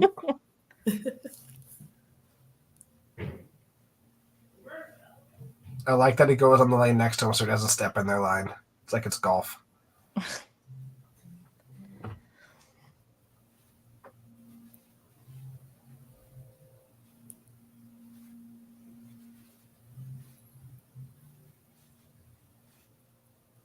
I think that's more tangles he's ran today than he has all week at work.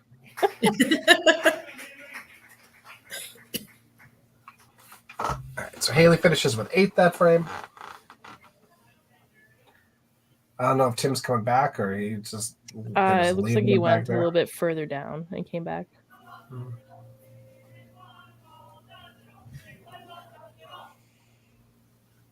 Oop.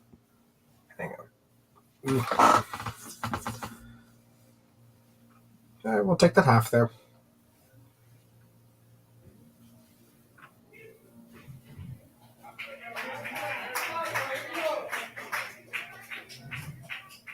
That's the one downside of the big sweeping back up, is that if you get your hand out to the side of it, it ain't coming back. But that's a good cover. Yep. It's a really important spare for that match for her.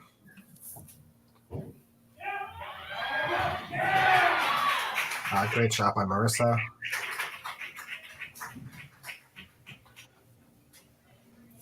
So top match, still 30 points of difference between them. So there could be a swing in 10 yet. That second match, that spare, definitely gives Brianne an advantage. Marissa definitely has the advantage in number 3. And then Michaela and Jordan both have an advantage at the bottom there. Ooh.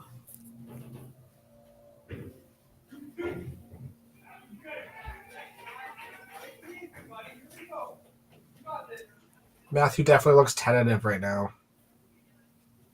You don't get to see him play that way very often. He usually plays pretty aggressive, so.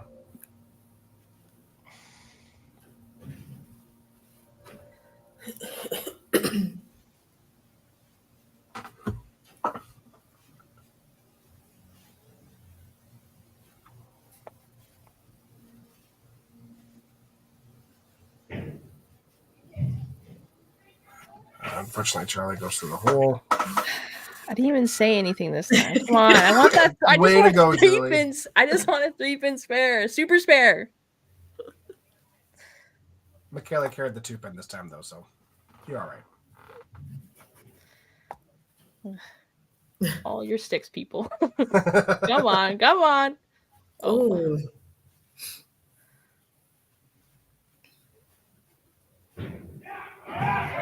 There we go. Super 15. I'll take it. It's a start. Nice clean for Michaela.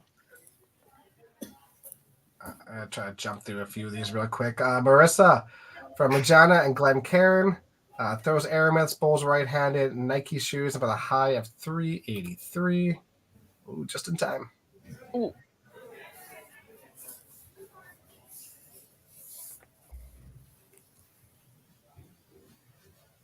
Yeah, Jordan seems to be really struggling with that slide there, eh?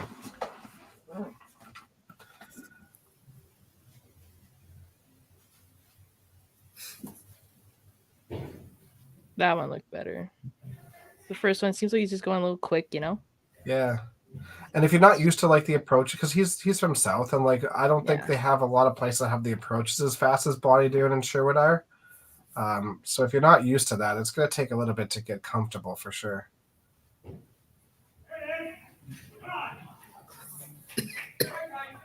So we have Trevor Cox from Moose Jaw and South Hill Bowling Center. Bowls right-handed, has a high score of 315 and a triple of 724. And we've got Taylor, 15 years old, from Glencairn as well. Bowls back up right-handed, throws Paramount to Cobras, high score of 365 and a triple of 907.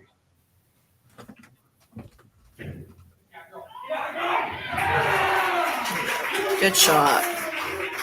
Yeah, that's a huge shot by Taylor. Oh. Oh no. Oh my god. That went.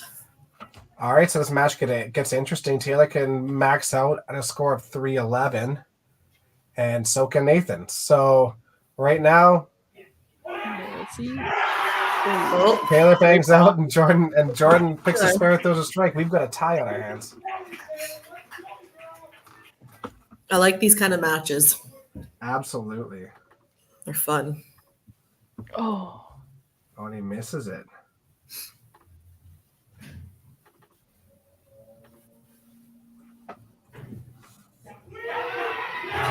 Oh, good Wow, finish for what Taylor. a finish. Great finish. Wow. Nice game. Good for her.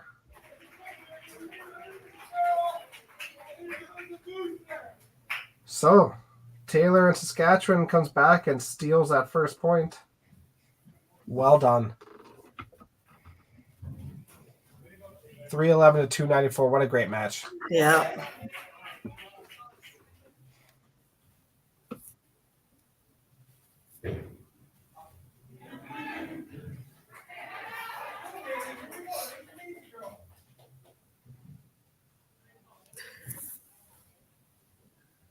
Oh, here we go, Julie. Please, please.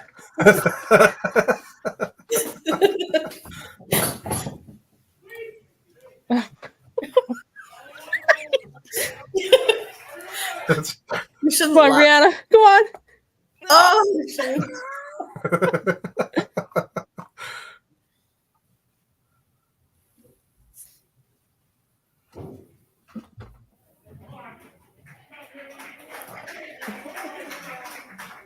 So Haley finishes the score with a 148. So Brianna will win this match with a score of 170.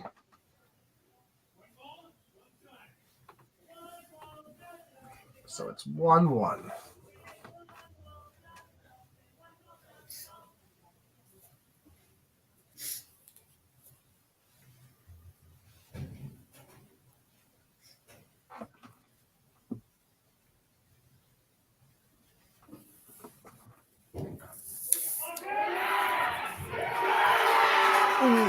Good shot from Marissa.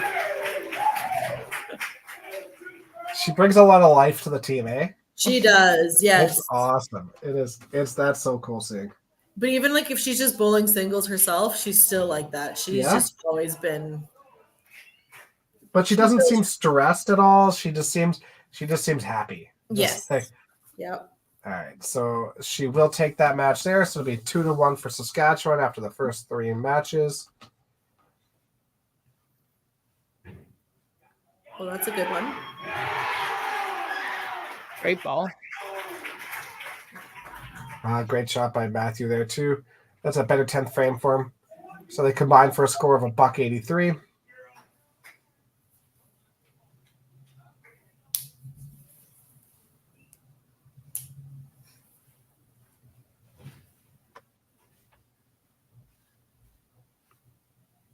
These are big shots for Marissa to like get them back into team total here too. Yes. Good shot by Michaela.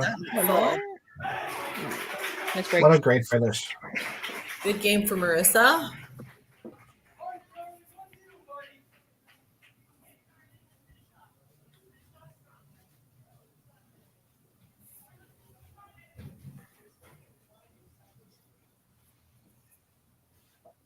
Ooh. Oh. My. It's a good thing that 2 pins moved in a little, eh?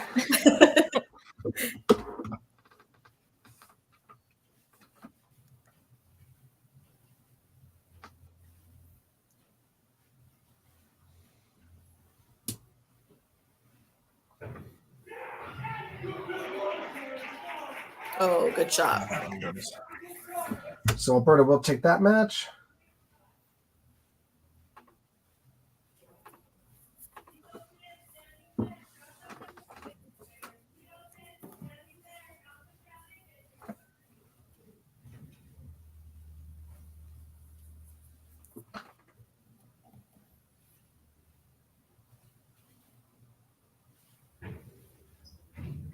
Oh, good shot by Jordan. Yeah, and that will solidify team total as well. Good job on Alberta. Good game. So this match will finish as a 6-2.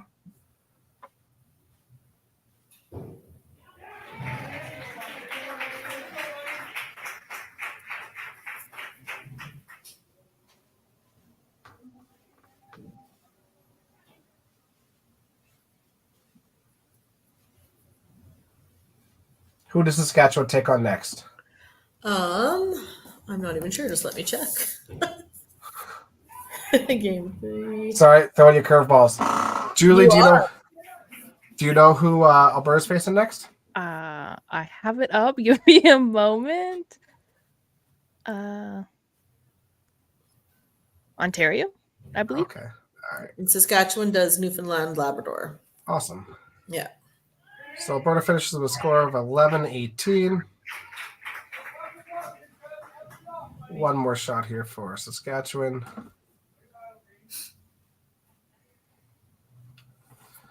And then we'll be signing off of this match. The next match will be on at 12:40 Mountain Time or 2:40 Eastern Time. All right. Yeah, so Saskatchewan finishes with a score of 1,032. Congratulations to both teams. Great playing. Thanks for joining me, ladies. It's been a pleasure having you guys on. Have a good one. Good luck the rest of the way, guys. Thanks. Yep.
All right, everyone. Welcome to the third match of today's Youth Challenge Nationals.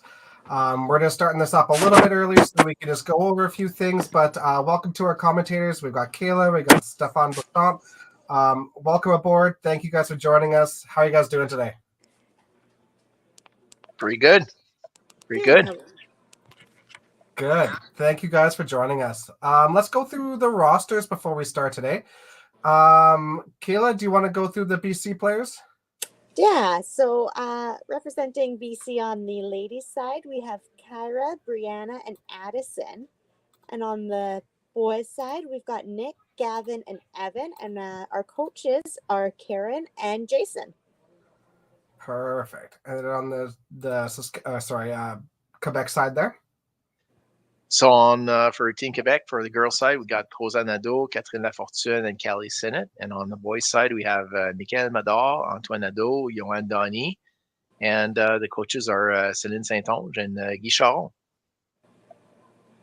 Perfect. The Nadeaus, are those all like Julian Nadeaus?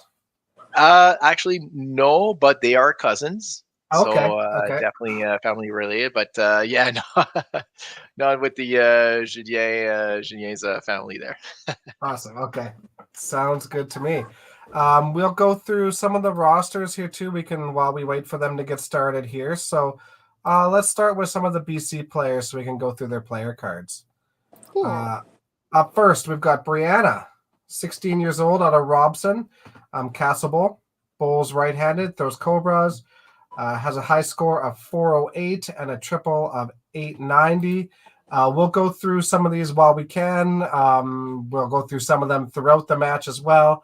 But it looks like they're still waiting to get ready. So we'll go through a few as we go along. We have Gavin, 18 years old from Port Coquitlam, on a Poco Bowl. Bowls right-handed, throws the Epco Urethane Pro lines, throws a backup ball, high score of 408, and a high triple of 1,016. That's pretty impressive. Nice. We have Addison from Lakeside Bowl in Salmon Arm. Bowls right-handed, throws soft rolls, high single of 355, 13 years old at Nationals. Good for her. That's impressive. Nice. We have Evan, also from Poco Bowl at Port Coquitlam. Right-handed, throws a hook ball, 18 years old, has a high single of 358 and a high triple of 825. We've got Kyra from Prince George Black Diamond. Bowls left-handed with a hook. Throws the star lines, 18 years old, with a high single of 360 and a high triple of 876. Perfect. And we have Nick from Galaxy Bowl and Poco. That's a big commute in Abbotsford. Right-handed backup ball, throws the Paramounts and has a high single of 362 and a high triple of 868. Just waiting for BC to get their score monitor up, and then we'll get this underway. Yep.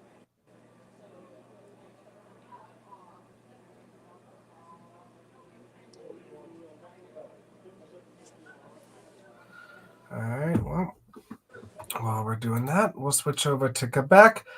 Stefan, if you don't mind, I'll get you to go through these if that's okay with you. Yeah, no problem.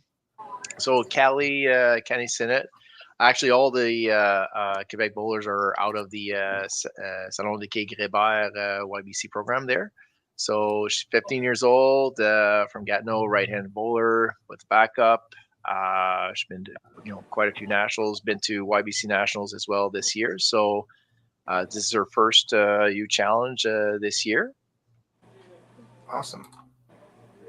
Oh, they got it up. Perfect. Oh, we could probably squeeze in another one.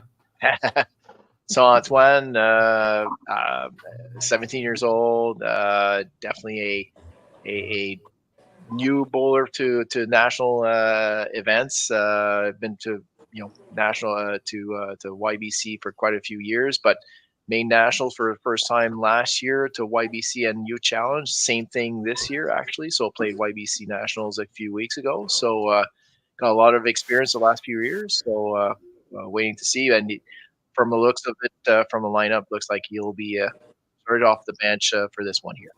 Perfect. All right. Well, it looks like we are ready to go to start our match, and then we'll get through the rest of those cards as we can throughout the match. We'll have a little bit of time in there too. So if they're listed, you guys are good to go. Yep.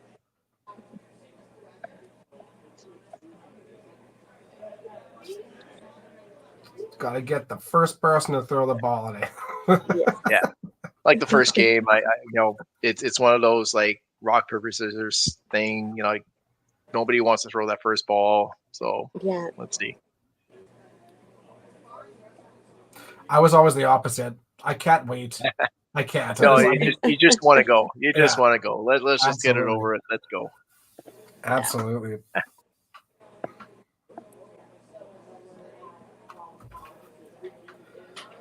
All right. Okay. So what I'll do is I'll send a text to sit in to say, okay, let's tell Callie to throw a ball, please. All right. I got a hold of BC, so we're good to go. Yeah. Awesome.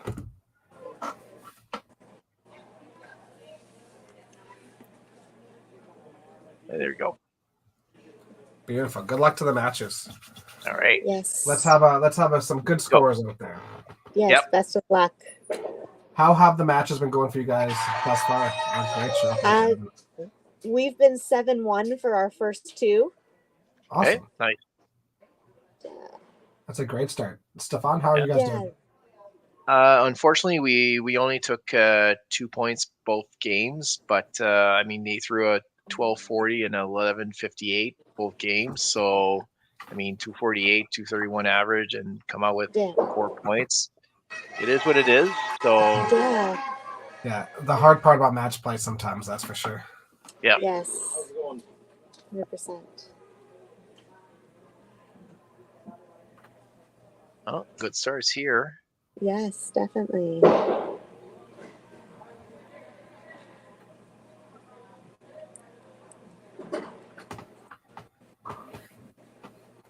Some very cool graphics over there too.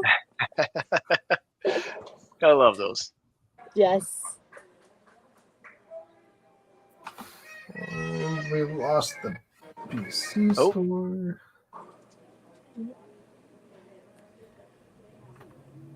Yeah, it seemed to be a little bit frozen there for a little bit, but yeah, hopefully we can get that back online. There we go. There we go. Oops. So a couple of strikes and a spare for BC so far. Good start. Yeah. Yep. Couple marks up top for Quebec. Have you guys been able to talk to the players at all? A little bit. I'm in the office on the other side of the bowling alley from where they're bowling, so I can hear their excitement and all their noisemakers. How have they enjoyed the format? It's definitely very different. It is very different. I'll be interested to see how they feel about it after they've done the couple of games. They were bonding very well. They've got, some parents and all that here cheering them on. So they got to teach the parents some cheers, which is kind of cool to see them get involved too. Absolutely. Our team, because we come from all over the province, we're lucky that every actually kid did get to travel today to be here, whether it was a couple hours or a little bit more than that for some, but they all still get that experience, which is still nice. From Prince George down, that's a hefty drive. Yeah. Yes. Yeah, for us, we did have the kids practice pretty much the whole team since November in the bowling center, like within 40 minutes. So you got to take advantage of that. So yeah, definitely. Yeah, team bonding is so critical. It's big. It really sets it apart. Yeah, having not that feedback from the other team beside you. I mean, you need that like really good team support. So it's definitely big, really important. Yeah, I think we've got a couple great leaders on the BC team who are really taking the role of getting the other team members involved. Yep.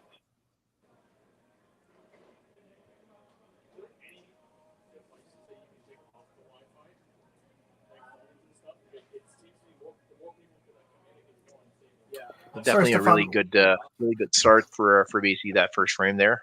Yeah, that's exactly how you hope to start it for sure. Sorry, which center are they playing out of in Quebec? They're actually from Donny. So for people from 5PL that have watched the Lumberjacks, it's the same bowling center, and it's in the same family as Yoann that's going to be playing fourth. So it's in his family. So yeah. Awesome. How many lanes in that center? It is an 8-lane center. It used to be full wood and converted to half and half. I would say about 6-7 years ago. So yeah. Oh, a miss for Michael there. It's one of the centers I haven't played in Quebec, in Gatineau there. So I'm just curious. Yeah, it's definitely a smaller center, but very good scoring center. Awesome. Nice to see those centers survive and thrive. Yes.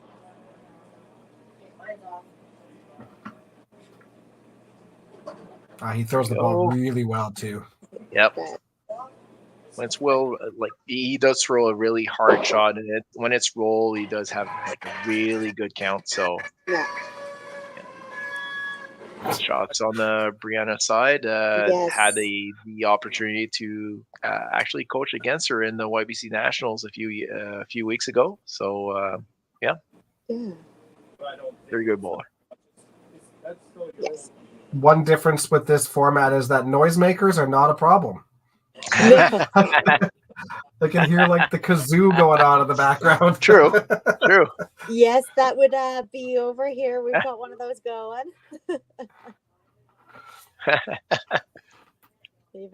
I mean, for the few times that I commented at 5PL, I used to be at the bowling center. It's actually a good thing I'm actually home, because they probably have the music full blast right on at the moment at Donny. Yeah. So yeah, that's the way to do it. Yeah.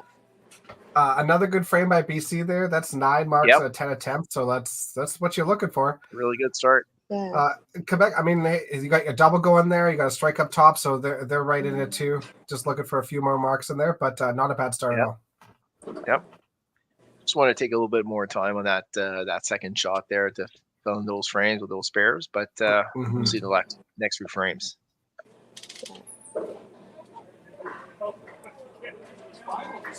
There we go. Yeah. Great shot. Yeah. And you guys are out of Lincoln Lanes and Vernon, correct? Correct, yeah. So very accommodating center. They've been fantastic to us so far today. They're so good. And it's a great scoring center too. Yes. You're on the right side. I've played a few times on the far right side, and it was a little bit tougher. Yeah. So. Yeah, we're on lane 2 there today, so. And just to remind me, I'm to the few times that I've been to BC. Evidently, I was in Vancouver, Surrey area. How far is Vernon again? From there, you're looking at probably about from Vancouver, probably about a 5-hour drive. Oof. Okay. Wow. Okay. Yeah, I'm out that way myself, so it took me about 5 hours yesterday to get here. Ooh, yeah, it's right in the interior BC, like 45 minutes outside of Kelowna? Yeah, about that. Okay. So. Okay. But mind you, the drive was beautiful. I got nice weather. There was no snow, so we were good. Good stuff. It had been the previous weekend. We may not have been saying the same thing. Oh, okay. Okay. Actually, pretty much the same thing over here. It's very, very nice outside right now. Definitely summer is definitely here. Last weekend was a lot of rain. So, yeah, very, very happy with the weather right now. Yes. Oh, a few misses back and forth here. Yeah, a couple open frames there on both sides. Yes. I think, that's a good half there. Yep, there you go. Closing it up. So your own end here, he wants to continue that good streak. Yeah. Looks like a good shot. There you go. Yes.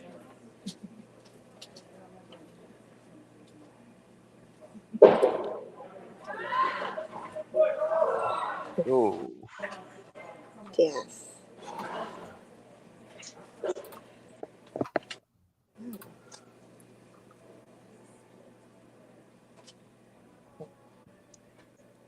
Bit of a miss. So, yeah, for the spectators, they can see, on the Donny side that for the marks that have no counts, unfortunately, are not counted yet.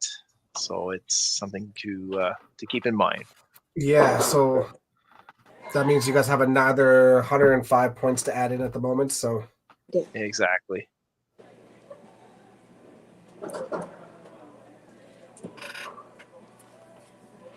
Currently sitting at a score of 315. Yeah. It's always funny at Donny, you start off with the six strikes in a row and still have a score of 0. It's yes. a little bit concerning, but it's all good. No. So the match is currently going to be neck and neck here. It's the doubles, right?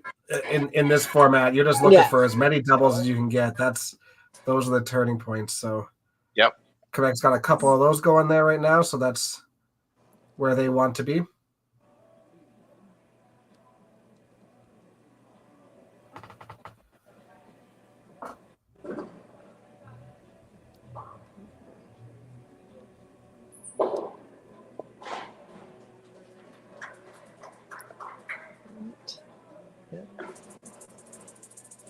This. Well, let's see what Kelly does. If I remember correctly, I think Gavin was at YBC Nationals last year, if I remember correctly.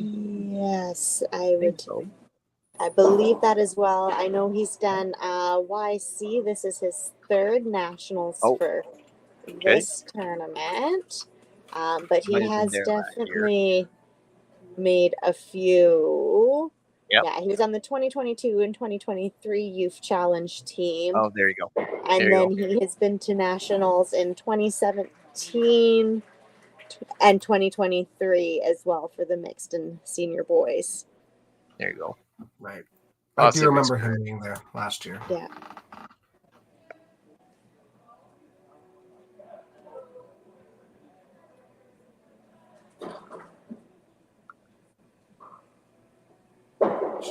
Yeah, good half by Roseanne there. Well done. Oh, wow.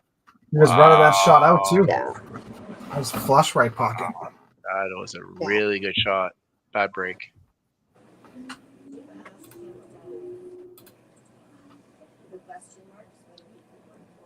Miguel needs a pretty good shot here. There you go. Great ball. There you go. There you go. Needed it after the start. So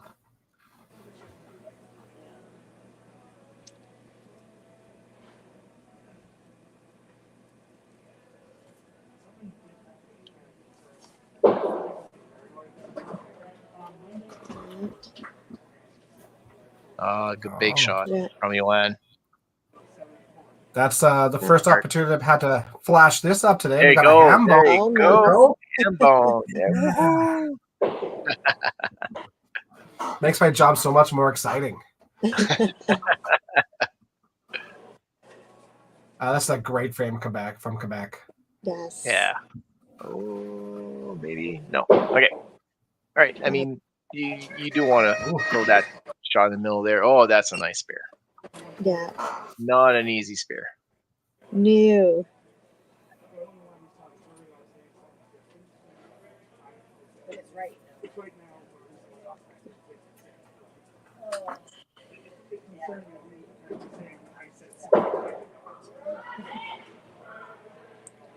A good shot there by Brianna. Right.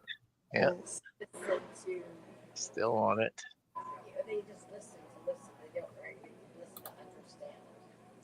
Right. So, Brantford, Quebec. Yeah. Good spare. Good spare. Yeah, not an easy. It's not as easy as it looks like for that that chop off spare. How many times pick that 3-pin? Oh my god. Yeah. Probably my least favorite. Just Why does it seem to get so much harder when it's not a head pin? Yeah. You know, when it's a head pin, you can pick that side, no problem at all. But exactly. It's just it's just treat it as a head pin, and it's like nope, just pick that 3-pin. Ugh. All right. Well, while we have a minute, while she's cleaning it up, did we get to Johan? Not yet, but 18 years old. Very strong, hard throwing bowler. Backup ball. 343 as a high single, 870 as a triple. He's been definitely quite a few nationals for sure. Lots of medals at national level. If I remember correctly, he does have. If I go back here, So 4 medals at nationals, so three silvers and 1 bronze at YBC nationals. He was there at youth nationals, youth challenge nationals last year. So this is second YC. Very good bowler. Good for him.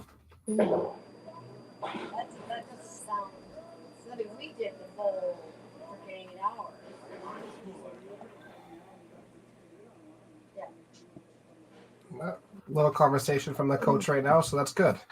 Just trying to get him back on track. Yep. Oh, Gavin is definitely a really good bowler. Sometimes you just want to get back on track. Much better shot. Yep. Yes.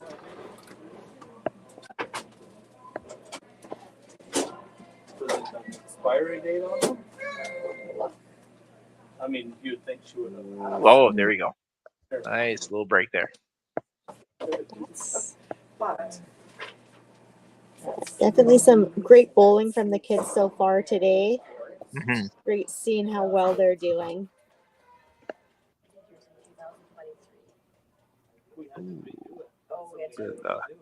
Bad break, but yeah, I saw the results so far, and I mean, when you think about it, these are 15, 16, 17s, and yeah, there's some little older ones, but really good young bowlers playing at a really high level, just very impressive. I never did get It's so awesome to see, and that's kind of. I know this isn't a perfect solution to not having a youth challenge nationals, but it is nice to get to spotlight all the kids, and it'll be documented forever. They get their 15 minutes of fame, and I think that's really cool. But it's so cool to get to see all the talent around the country that's coming up. And honestly, it just gives me so much hope for this game in the future. You know, you've heard for a decade or 2 decades that it's a dying sport, and it's just it's not. Like, you're starting to see a resurgence for a lot of things, and it's just really cool seeing all the great young players. As no, I think this is a great opportunity for the situation we were in, and so glad the kids still get to have this. And it presents future opportunities for doing more stuff like this as well, to keep them involved and interested. Yep. I mean, I've seen quite a few bowlers on this list that I've, not just for YBC and Youth Challenge Nationals, that I've seen at big cash tournaments and WCBT and on club tour on this side, and I mean, they're performing well, and it's crazy to see like 16, 17-year-olds that can be able to compete with the elite bowlers in Canada. So it's good to see. It is absolutely awesome. Yep. It is. We're gonna get our butts kicked by a lot of them for a long time now. Yeah. There's an open here for Yuan.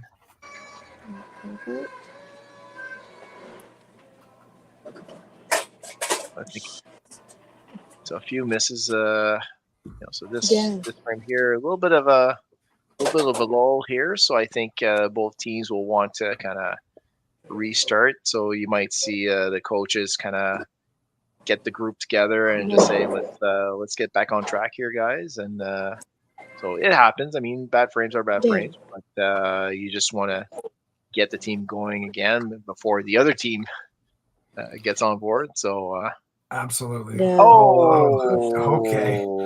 Speaking of, wow. Okay. Wow. At least you did it with a smile. Yes. I'm sure that was a sarcastic kind of smile, but yeah. Wow.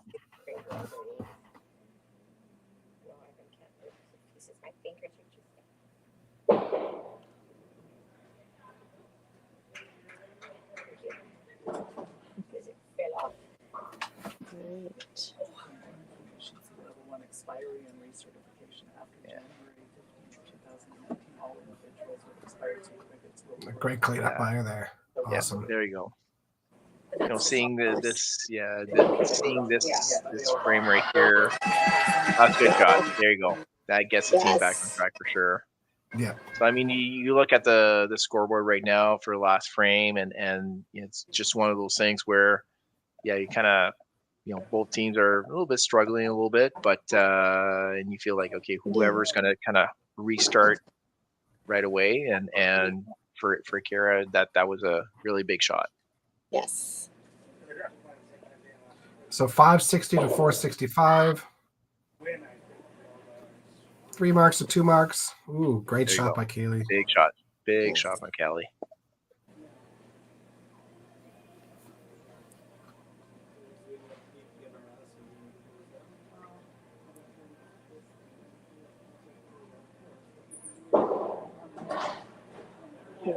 Oh, bad break. Yes. Yeah, on the outside of that and still chipped it out. Wow. He's had quite a few of those today so far. Yeah. Like on the outside, just looks pretty good, and it just the headpin just jumps. Yeah. A little bit of a miss for Roseanne. Still in the game.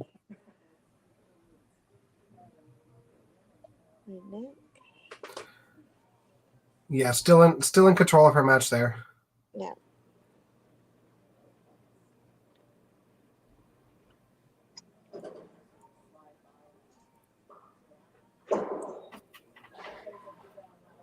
Ooh.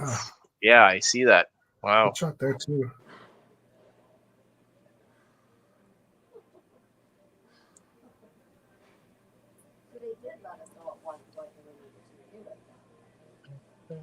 A bit then for Miguel. Kind of needs that spare to stay in the game. Yes. Good Spare half by for Nick Nick. there. Yep, big spare. Good half Go. too. Yep. Wants to stay in that game. Oh, nice shot. There you go. That's a nice shot. Yes.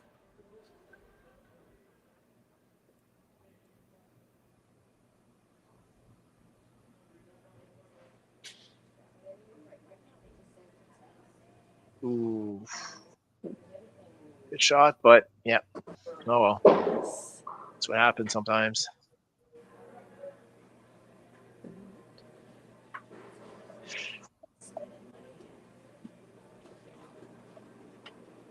Still want to pick up those pins on those head pins. I mean, they're killers. That's a nice bear. Yeah, definitely have to bear down on the wood. It's crazy how often it comes down to just a pin or two. So yeah. Yep. And that's the thing. Like you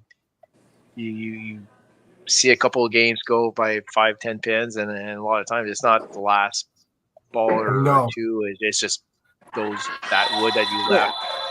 Big time. Great shot there. Oh. Yes. Yep. Strikes on both sides. It's a good bounce back frame for BC there. Yep. Yes. Good building frame. Mm-hmm. Yep. 4 marks. All right. So I think this game is pretty. It's very tight right now. So 4 frames to go. Yeah. 658 to 570.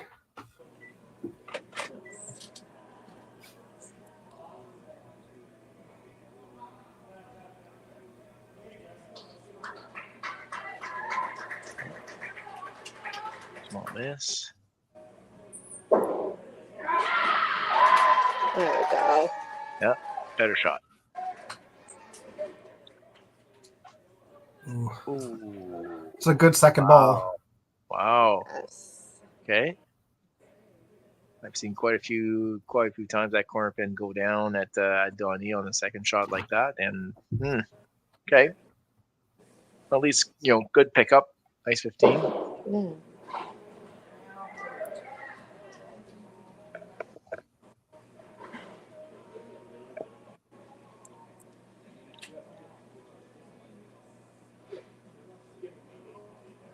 Oh. She's been all over it. Yeah. It's just you get in the middle. That's unfortunately that's what happens. I mean, sometimes a bad break. So but you just want to pick up those pins and just get back on it the next frame.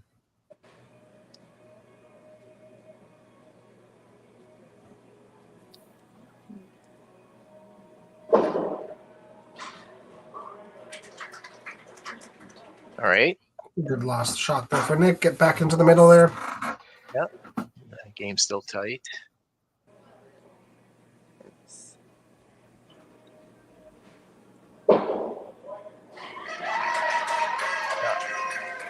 Big Really shot good for shot by Evan. Evan. Yep. Yeah. Ooh. Wow. Okay. Nice count for Michael. Yeah. He throws the ball really well. Yeah. And he Smooth. pushes it out, like finishes that ball. I mean, it's a really smooth ball, and that ball works. Very solid at the line. Just great shot there too. Good half. We're getting marks all over now. Yeah. I think after that fifth frame there, I think both teams kind of resettle, get back into the game. So good to see. Yes. Oh, wow. Okay. Another one. I don't know if we call that a break or not, but or something else, but it is what it is. I always say like there's good aces and there's bad aces. There's the good aces where it probably could have been a head pin and maybe you're on a double and you get an extra 6 points there, or the ones that you're like, we're pretty sure that's a pretty good shot, and then you get nothing out of it. Those are the bad ones, but that's a good shot. There you go. Good. Big triple. Yes. Yeah, I get to play with there buttons it is. again. Yeah, let's go. Oh, it's like flashing now. Okay. Well, that's just me getting ambitious with my fingers.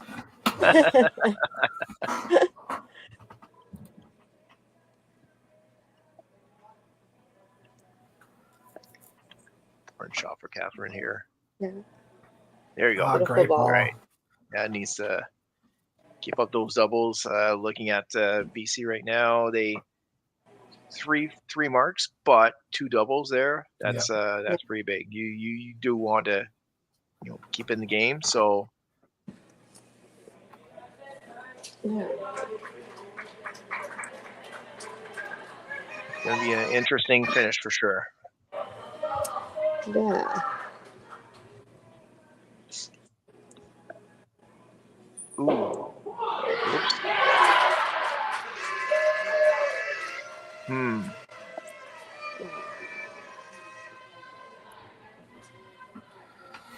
Shout out to my friend Stefan Millette. Good to see you, buddy. Nice to see you in the feed. Probably working right now at the Cape Paris.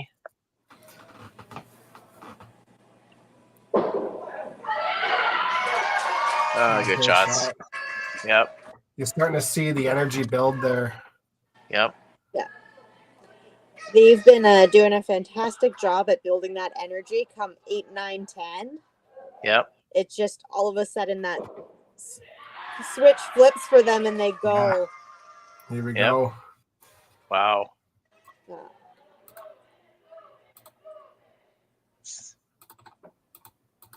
Yeah, That's that's what you want. another one. You That's cool.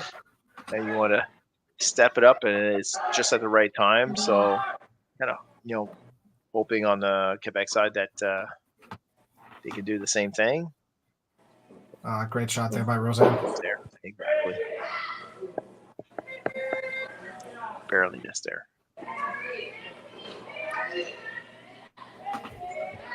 Oh, I'm hearing some cheers there on the BC side. Yes, they're definitely getting going on that. So. Good to hear. Yeah. Oh, bad break. Good shot from Michael. There you go. Needed that shot to give himself a shot to stay in the game. So a good shot. Yes.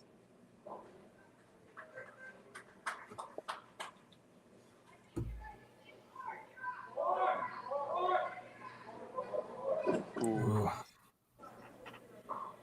Last 3 frames, very tough.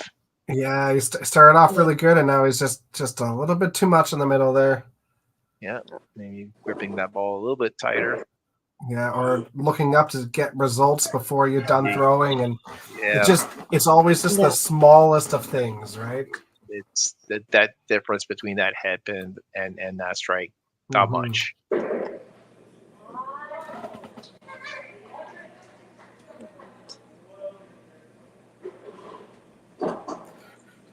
This becomes a pretty big shot here for Catherine.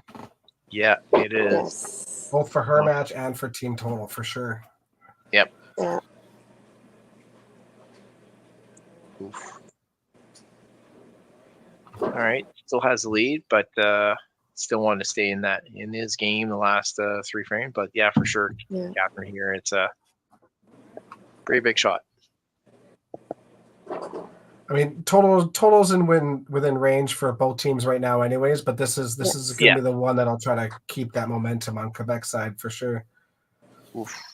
Just barely missed. Yeah, that was real close.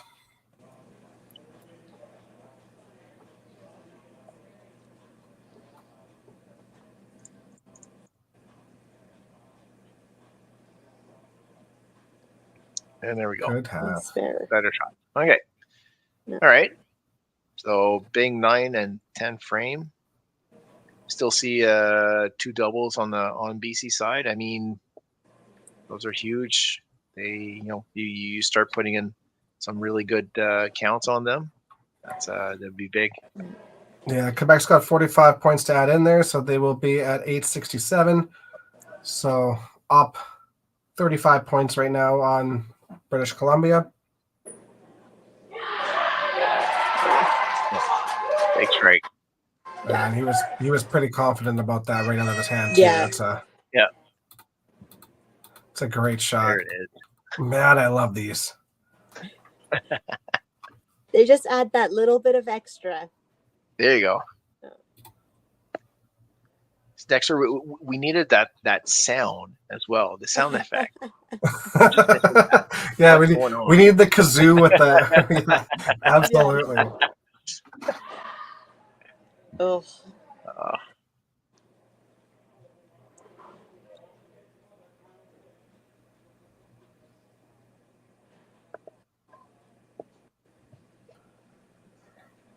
Important sticks here. Very. Yep.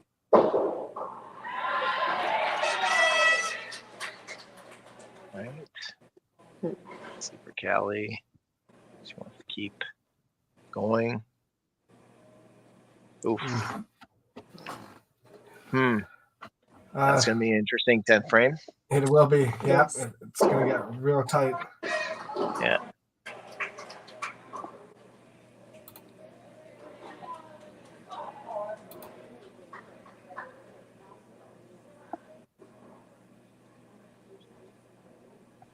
$2.11 possible. 2.6. Ooh, bit tight, but still a good break. Yeah. Still a good count. Yeah, great shot. It's interesting looking at his match and just seeing nothing but spare. Yeah. It just looks so clean, Yeah.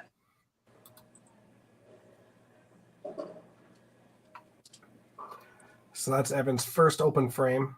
Great start for him. All of that. Good count. Right corner. Good shot. Yeah.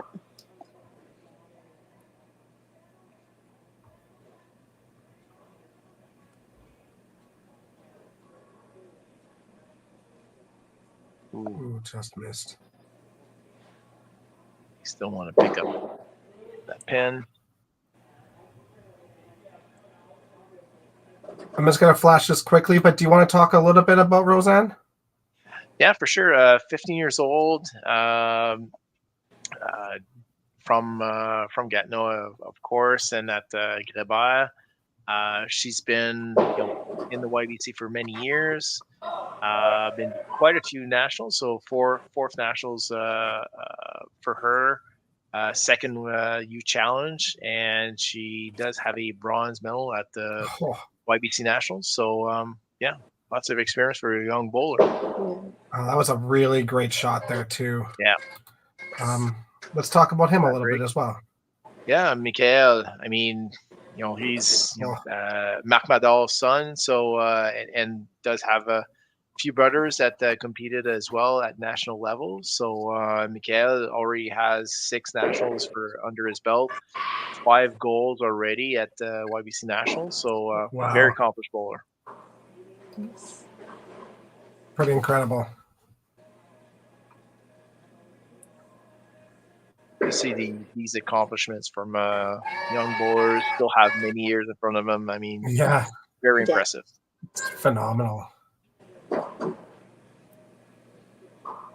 Just barely missed by Johan there. It's 9th frame's been a little bit tougher on both teams. Yep. Yep.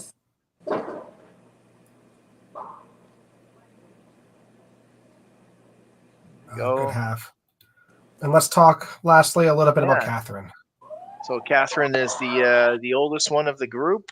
So 19 years old, 6 national this year. So second U challenge for her.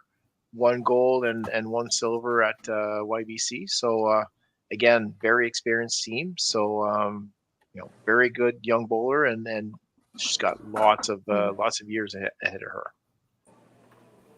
Awesome. Oops, a bit of a miss. I mean, this is it was a big frame, so a little bit behind. Yeah, this is even these pins here. These pins are important. Yeah. So we'll come up for last frame. Yep. Okay. All right, so it's going to be 970 to 968. 1 mark for Quebec. Very tight.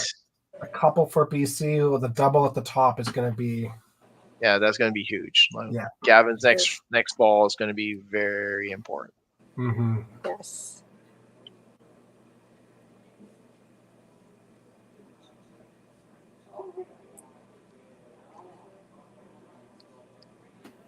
Okay. Good shot. Good shot.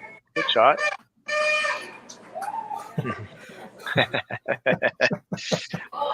I love those kazoos.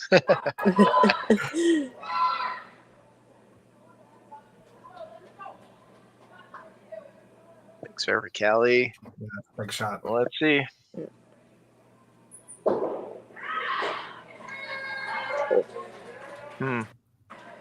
Not finished yet. We'll see. No. 231. Yeah, 231. Depends on the count. Ooh, 228. Okay. Well. Okay. Of course, the Here we pin are. open there, so we'll see.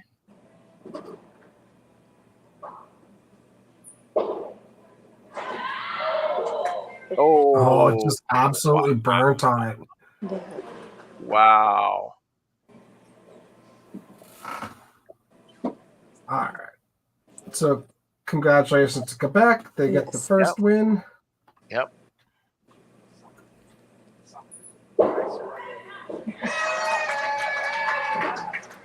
$14.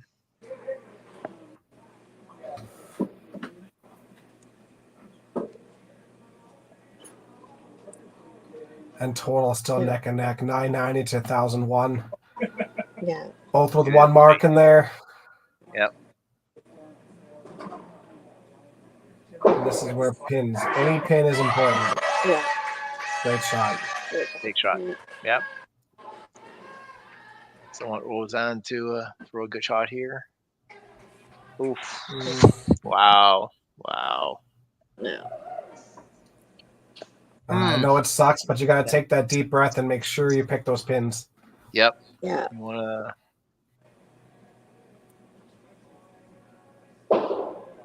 Good stick. Oh, great shot by big Nick. shot. Yep. It's a big shot. And these pins are putting pressure on him to force him to hit the middle in the last shot too. Yeah. So 193. Oh. So 5 is a tie. Yeah. Yeah. I'm not saying anything.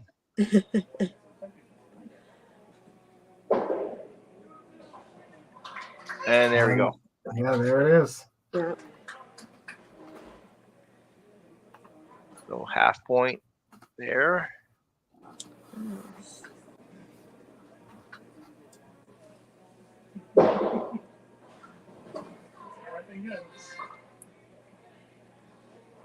So Evan's playing for pinfall essentially. So yes, he's won this match already.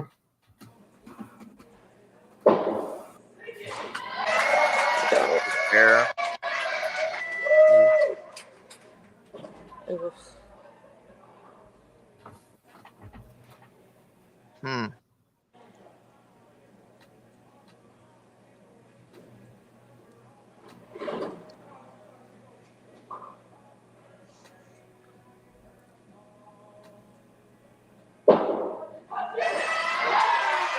That's a big shot. Lots of points there. Yes. All right. Well, last two bowlers here. See what happens. Definitely need a good first shot here from Yohan. Yeah, for Yohan, for sure.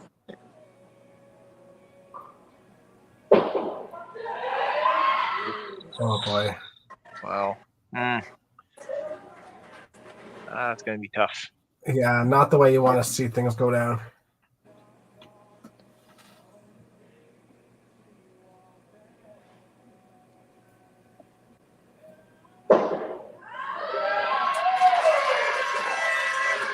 Fair. But he does win his match. Yep.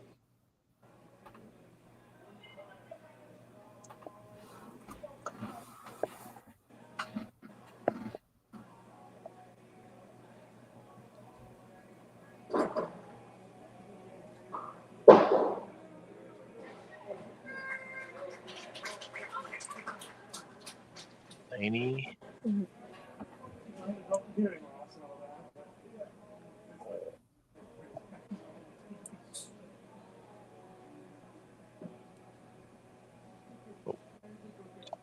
Just missed by Catherine. That's a good shot.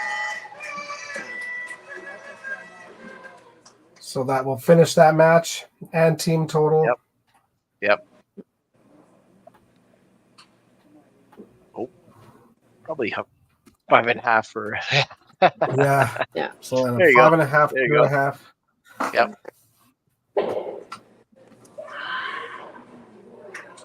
Good bowling on both sides. Yes. Just sometimes it's just hard to get off the center. Yeah. You know? Yeah. Yeah, I saw Lots of quite a punches in there. few quite a few head pins, and definitely saw a lot of doubles and triples on the BC side. So when you make those strike count, I mean that's huge. So but yeah, no, you got to throw on the head pin, and then sometimes like just punch at the wrong time, and that's what it is. But yeah. I only count 3 head pins on BC sides, and you guys have had 3 in the 10th frame alone. Yeah. So it's unfortunate timing. But great playing on both sides. Who do you guys have next? Do you guys know? On our side, we have Alberta. Okay. And we have, where's my other screen here?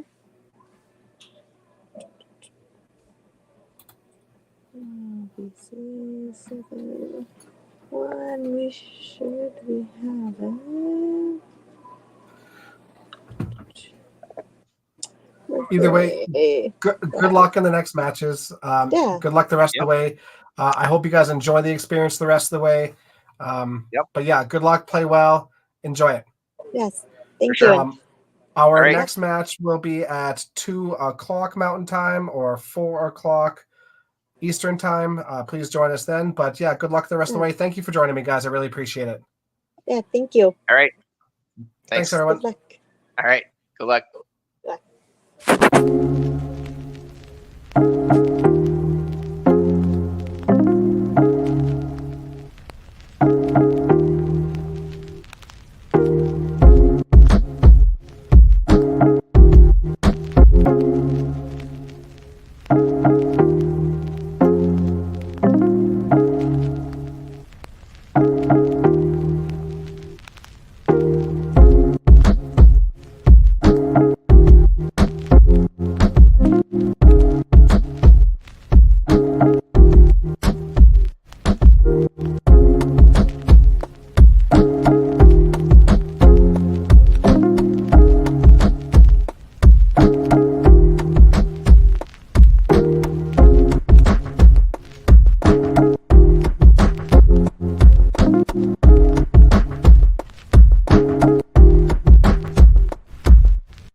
Welcome to the fourth match of the day. We've got Manitoba versus PEI, the battle of the spreadsheets. Yes. I gotta say, I absolutely love the music that they chose for the intro there. It's so good. Oh, yeah. We're gonna bring Cam Boone in here too. Hello, Cam. How you doing, buddy? Oh my God. Hey, we're doing just fine. How are you fellas doing today? Yeah, Great. It's great to see you both. I'm sorry. I'm gonna have a moment here. I cannot believe I am on the same stream as Cam Boone right now. That's amazing. Oh my God. Well, thank you very much. But the days of my good playing was way back before many people were born. Not me. Not me. Look, I'm not all that old, but I'm like, Cam, you've been a legend for as long as I've been around, so it's great to have you on here. Yeah. I'm glad to be here. I've enjoyed the first 3 games that we've had so far. Awesome. We're gonna go. And I've had a chance to bowl at Polo Park a little bit over the last couple of years, and in fact, last year when I coached this team in Winnipeg, I got a chance to spare in the Sunday Night League over the weekend. That was a lot of fun, and I was just there a few months ago. Yeah, and for those who don't know, this is a huge deal for me, this match, because I lived for 2 years in Dauphin, Manitoba. So this is neat for me to be able to be involved in covering this match between Manitoba and PEI, 2 places that I've called home later in life. It's awesome. Yep, Dauphin, Manitoba. Great fishing up in Dauphin. When I said I was going to move there, people asked me, "So do you hunt?" Nope. Do you fish? Nope. Why are you moving to Dauphin? It's cheap. That was how I escaped Toronto. All right, we're going to go through the lineups here real quick, and then we'll get this match under the way. So, Cam, do you want to go through the players on your team there? Yes, for the province of Manitoba, we have Jillian LaMonica out of St. James Lanes, Cadence Madden from Minnedosa Bowl in Minnedosa, Manitoba, Sadie Olson from Rossmere Lanes, and for the three boys on the team, Maxim Gibson from Dakota Bowling Lanes, Noah Brown from Dakota Bowling Lanes, and Ethan Blackburn, hometown boy from Polo Park Bowling Center. And our two coaches today, Grant Spack and Debbie Tarn. Awesome. At Polo Park. JB, I'll get you to go through PEI here for us. Yes, so we have Chastity Campbell and Emily Gallant from Summerside Credit Union Place and Summer Kelly bowling out of the Alley in Charlottetown. We also have Trey Wedge and Landon Harvey, both from Credit Union Place in Summerside, and Jeffrey Ferguson bowling out of the Alley in Charlottetown. And thanks once more to Brenda Carr and Steve Kneebone for volunteering their time and coaching this team, who is bowling alongside the Nova Scotia New Brunswick group out of the Lions Club Bowling in North Rustico, PEI. Awesome. Well, good luck to both teams. I don't know if they can hear, but they are ready to go whenever you guys are. By all means, throw the first balls. Yeah. Yes, we're still looking to set up the lineup for Manitoba. They're cagey out there. On the PEI side, Emily moving into leadoff position, which is kind of interesting. When I coached this team last year alongside Ghislaine Bernard at Rossmere Lanes, Trey was largely our leadoff bowler, but he's taken over the anchor duties here.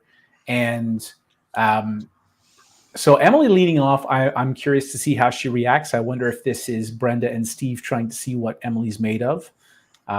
Jeffrey Ferguson moved from fourth up to second in the last game, and he looked pretty comfortable up there, so he's going to stay there, which means that we start with Chastity Campbell on the bench, and she'll be ready to come in and throw those lovely pink star lines at some point during this match, I'm sure. It looks like we have a lineup. Who doesn't love pink star lines? They're pretty. They're pretty if I don't have to throw them. That's fair. All right, it looks like we are set to go. Our lineup will be changed again. Now we're gonna have Ethan gonna sit on the bench. So they've rotated their lineup, Manitoba, every game so far. So they've all taken turns sitting somebody on the bench. So I've bowled with Jillian in some events. Most recently, I guess probably back in December at the Manitoba Open in St. James. I know of Maxim. I haven't bowled with him yet. I don't know the others. Is leadoff kind of the good fit for Jillian? She seems like a little bit of the quiet type. I'm not sure if she's the rah get everyone going type. Maybe she is. I just haven't seen it. She has played in the 4 spot and the 3rd spot and the anchor spot, which she got pulled, I think, in game number 2. So this is another changed lineup. So this will be interesting to see how the coaches maneuvered this lineup in. But I guess they're giving everybody a chance to start, which is a good thing. Caden sat in game number 3, but they've all came into play. Yeah. So we have. Sorry. No, you go right ahead. PEI has so far adopted the traditional convention of starting the 5 people to finish the previous game and seeing what happens. But this change of Chastity had led off all 3 prior games, and Emily had bowled in the middle. So this is interesting for her. This is only Emily's 2nd year as an organized bowler and her first nationals experience. So it's. I wonder how she feels now getting ready to throw this ball. I missed to the left. She's been a little bit all over the place. And, as I've been saying throughout the day, Emily is very loose, and that's great from a mental standpoint. But sometimes she's maybe a little too loose, and that results in the ball kind of going all over the place. When she gets just that little bit of fire, then look out.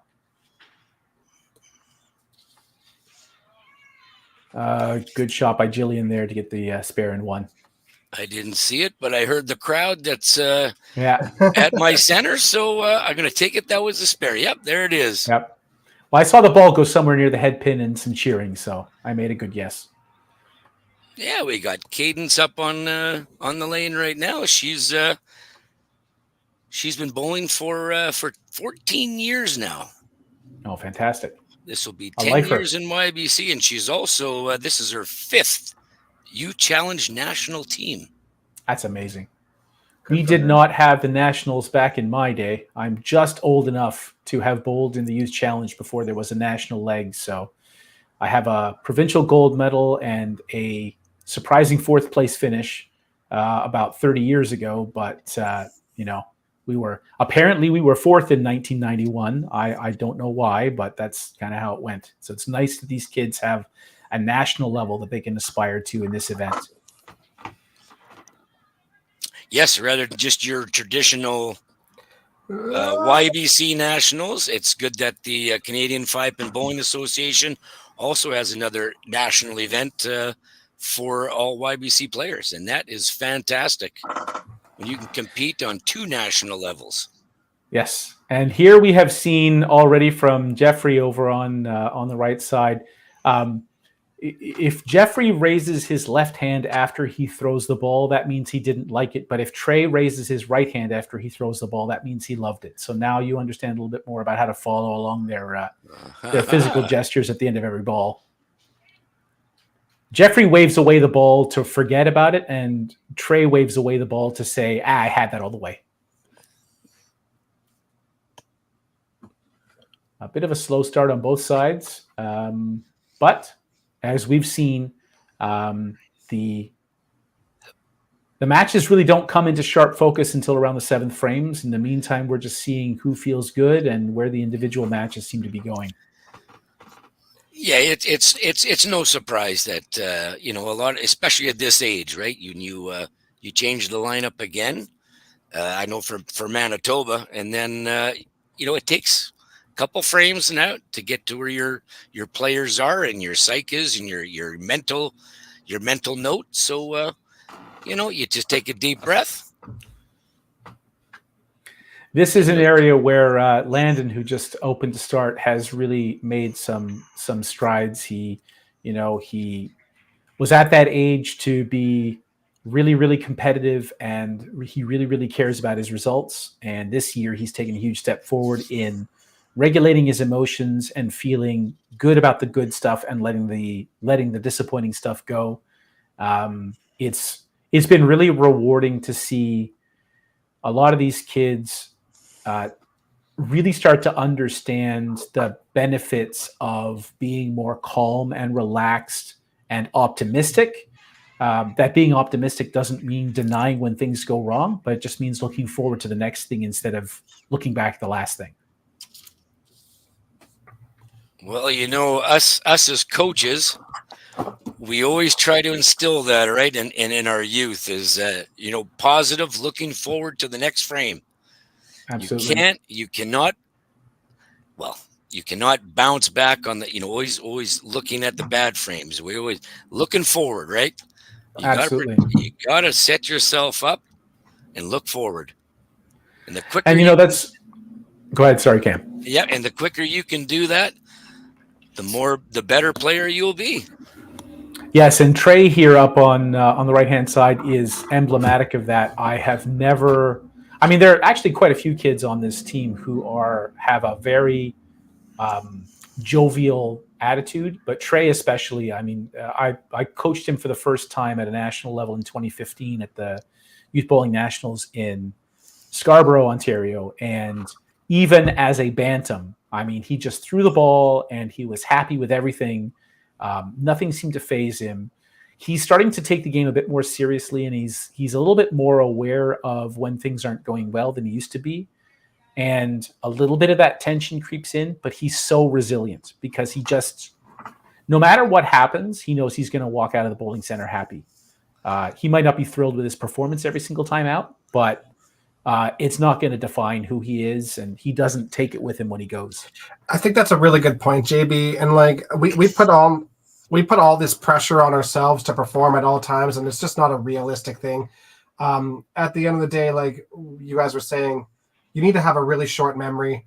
Whatever you just did no longer matters. There's absolutely nothing you could do about it. But at the end of the day, one tournament, one ball, one game, none of that defines us as a human being, right? So at the end of the day, as much as we want to compete and play well, it doesn't change our everyday lives. It doesn't change who we are. We just have to go out and compete to the best we can and enjoy it. Jillian looked like she was trying to shake the nerves a bit loose. She's shaking both wrists after that first ball. And, get there. Yep, there you go. It took me a while to really understand that when people said it doesn't matter, that always used to bother me because, it does matter. I mean, I'm not here. Bowling is only possible because we keep score. I mean, otherwise you're just throwing a rock at some sticks and who cares? But there's it can matter, but it doesn't have to define you. And I think making that distinction is really important. Jeffrey can hit the right pocket here. Beautiful shot. And that's part of what I consider it kind of my personal mission to impart to these kids in my job as a coach is to help them understand that it does matter and you should care. And that's great that you care, but you don't have to wrap your whole identity into it. And I'm really curious because I have you here, Cam, like how old were you when you started to understand that? I started to understand that in my 20s. Yeah. I was a hot-headed YBC athlete. So was I. I let my emotions get to me, and in getting to me, I would throw balls away. Some maybe in the pocket? No. And it took me a while when I started to bowl in adults. Now remember, when I played in YBC, I was an amateur. You couldn't play in an adult league. It was the same for me. Or you couldn't play in adult tournaments because as soon as you made $1, you were kicked out. If somebody found out that you made $1 or won a pot in an adult league sparing, you were thrown out of YBC. You were suspended. So you went from amateur to professional. So when I left the YBC ranks in 1981 and started bowling against adults, I grew up very fast. You'd have to. Because they don't tolerate that nonsense. Yes. So I learned to grow up very fast from there. And it takes a couple of years after you figure it all out, and then you become more mentally prepared in between the years. Yes. And I guess that's interesting that it came from, because some people will, I'll use this as shorthand. Some people grow up because the people around them won't put up with their nonsense anymore. And then some people grow up because they sort of become aware that they're not going to get where they want to go doing what they're doing. That getting upset, that demonstrating your anger, ruminating that's not going to, that was me. That hurt my performance and I had to change or I was never going to go where I wanted to go. I didn't quite have that same experience of sort of getting old enough for the adults around me to say, okay, you're among the adults now. Stop acting like a child. We're not going to put up with that. So it's interesting to hear that perspective from me. Yes, they're especially in adult tournaments, right? Their demeanor means everything. Now you get to see, I saw the Norm Shanises and the Bobby Kings and Normie Edelbergs, and I went, holy man, I'm playing against these guys now. It was scary in itself. But then you learn over time, right? A couple of years into it, now they've seen you at a couple tournaments. Now you can start making conversations. You can kind of pick their brain to see how they performed and how they get to perform. And then you soak up all that knowledge, and I used it to my advantage, right? I used it properly. Yeah, nice shot by Maxim. Unfortunate that he got a power chop on the left side. He's one that I have been hearing about, but haven't really had a chance to see. Oh yes, that looked like a little bit of a slip. Trey cleans up. Trey has been a little bit unlucky. He hasn't scored well, but he's hit the middle fairly well. In fact, this is the first time he's missed back-to-back in, I think, a game and a half. I've been hearing lots of things about Maxim. It's my first time watching him bowl, and even slightly pixelated, I can already see why he's had the success he's had in the youth ranks. Well, we're gonna be calling Maxim Gibson the Sheldon Cooper of bowling, because he's an aspiring astrophysicist. Excellent. That's awesome. Or a mathematician he wants to be, going into his first year of the University of Manitoba. Oh, that's fantastic. So not only is this fella a fantastic player, because I believe he's averaging, last year he averaged 262 at Dakota Lanes. Yeah. With a 1049 triple already. It's just amazing. Oh, absolutely. Yeah. And a wonderful kid to talk with too. Very respectful, very. That's really great to hear. And yeah, you know, 418. Poor guy. Yeah, poor guy. I'm more impressed with the 1049. Yeah, 1049. You know what really impresses me is under delivery, it says hook and backup. Yeah. I don't know if that's indecision or if that's control, but if he knows how to throw both and feels comfortable throwing both, that's great to have two weapons. Assuming that isn't just the wrist is suddenly doing the wrong thing. Jeffrey with a double. He has quietly performed well today. I've said it a few times that Jeffrey, because he throws that slightly oversized hook, he has a tendency to be streaky in both directions. But I think the lanes here in Rustico have been recently conditioned. The ball seems to be going a bit faster and a bit straighter. That certainly feeds Jeffrey's strengths, and he has looked really good hitting the middle all day today. And meantime, we're looking at not a slow start, not a fast start, but at least a close start. Difference of 32 so far as we head through the first 13 frames.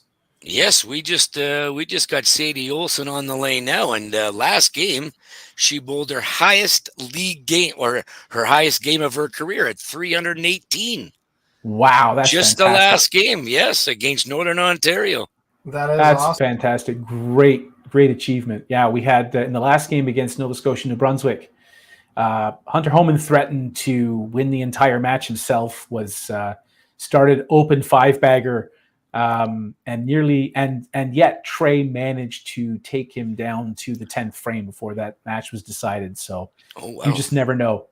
At this level, at any level, throwing a half a game is not enough. Definitely at any level. Just keep pushing back. Good shot from Summer. A little unfortunate reaction on that 3-pin. Summer's been having a little bit of trouble, but she is gradually finding the head pin. She's getting closer.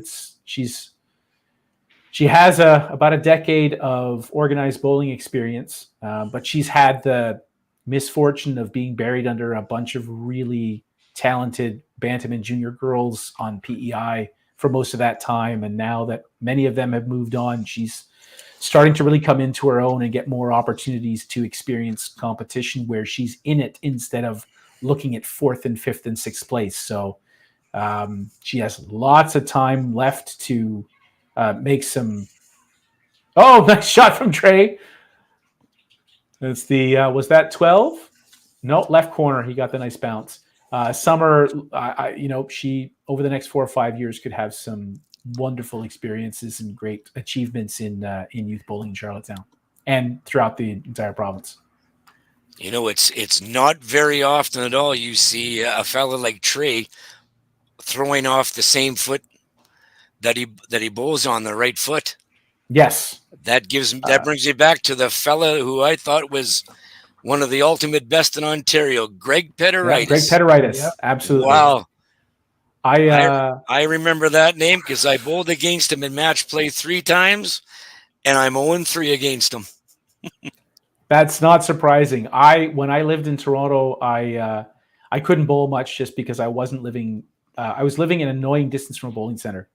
I ended up walking into Newton Brook Lanes in North York sometime around 2005, 2006. It was the middle of the afternoon. I'm just throwing for fun.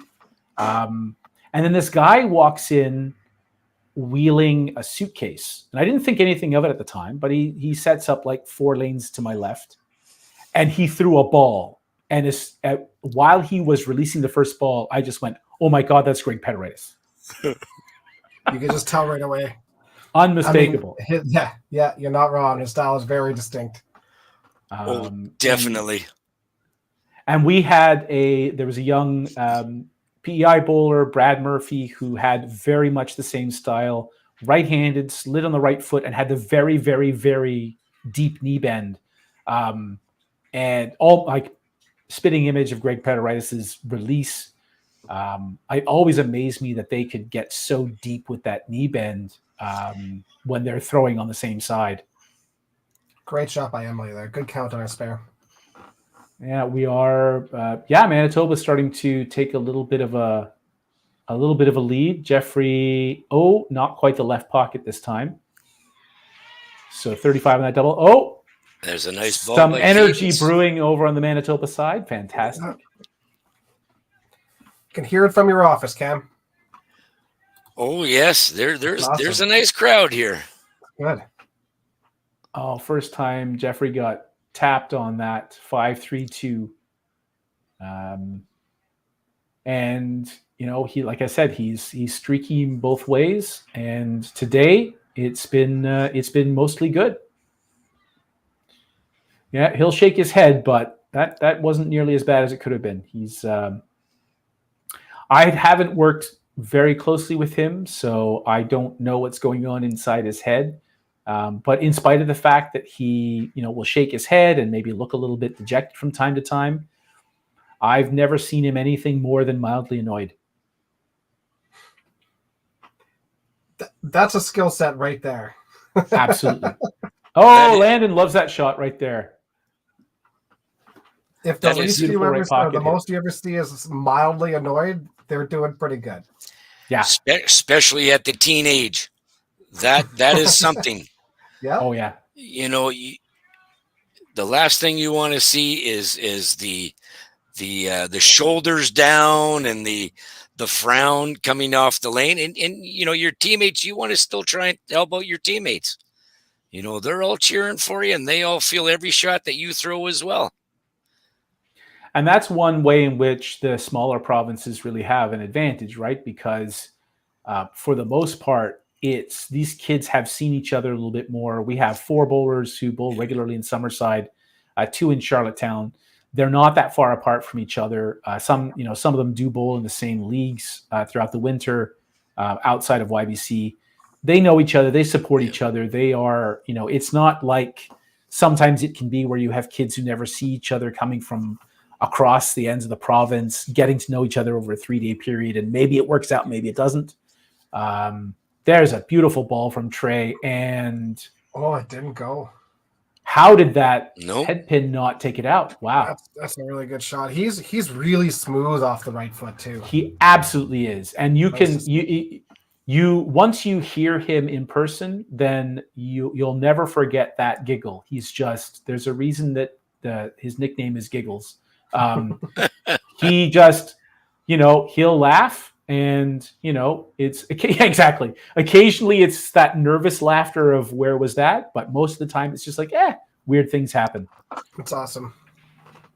I've seen him shoot 500 for a game and a half, and I've seen him shoot 8 corner pins in the game, and he looks the same both times. Perfect. And he has single-handedly brought his team back to almost even. Maxim has obviously something to say about that. If he can double up here, that's going to be a non-trivial advantage for Manitoba. But once again, matches are all, wow, this is even closer than they've been. We're 2 points. What we got? We just got a ball thrown. That's a great shot.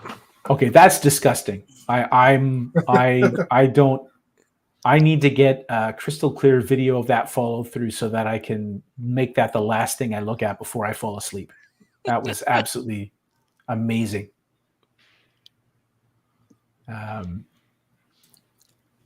Wow. Yeah, we're only 1 ball separated.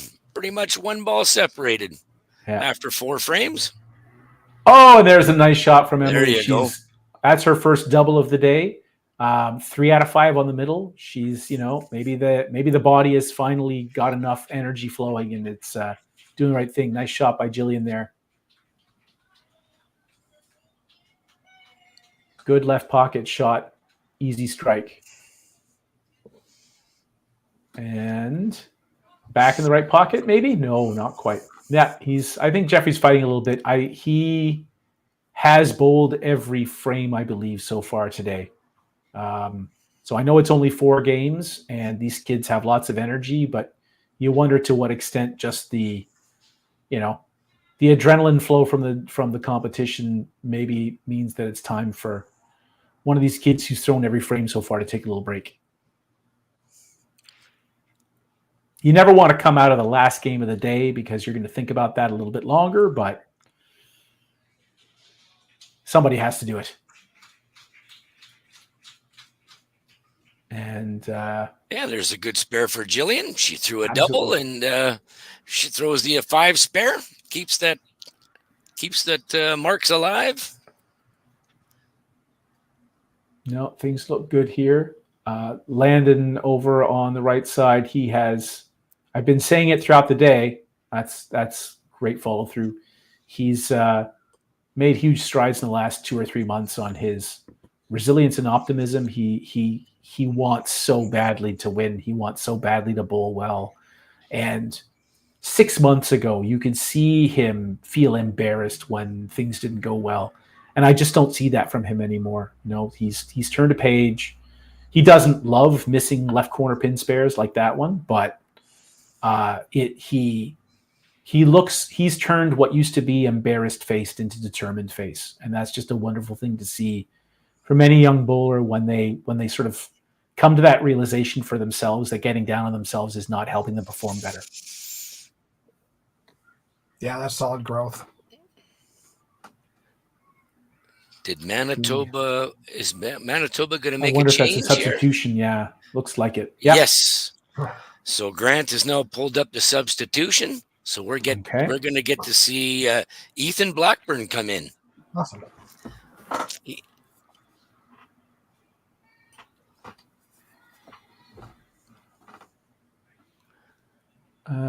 Oh, 65 in the 4th and 5 up. So we get a substitution. yeah. If you miss the middle that many times, I guess it's time for a break. No problem. No harm in that. It happens. We've all done it. Yep, especially Sadie just shooting her high game of 318 the last game. Yeah, maybe a little bit of trying too hard to do it again. Yep. Even us pros have been there before. Oh yeah. Raise your hand, everyone who's raise your hand. Who's thrown a 750 triple with no game in the 200s. It's such a good learning experience, though, right? Yeah. You come back after that game, you got to go find ways to bring that heart rate down and just go for a walk and chill out and try to get your thoughts back away from results and back to execution. Absolutely. Back to the same place they were. So that's just part of the learning curve, and that's good. You got to experience it. And that was a perfect example over on the right side of Trey throwing another good ball in the pocket where he wants it to be, not getting the break, and then just looking genuinely amused.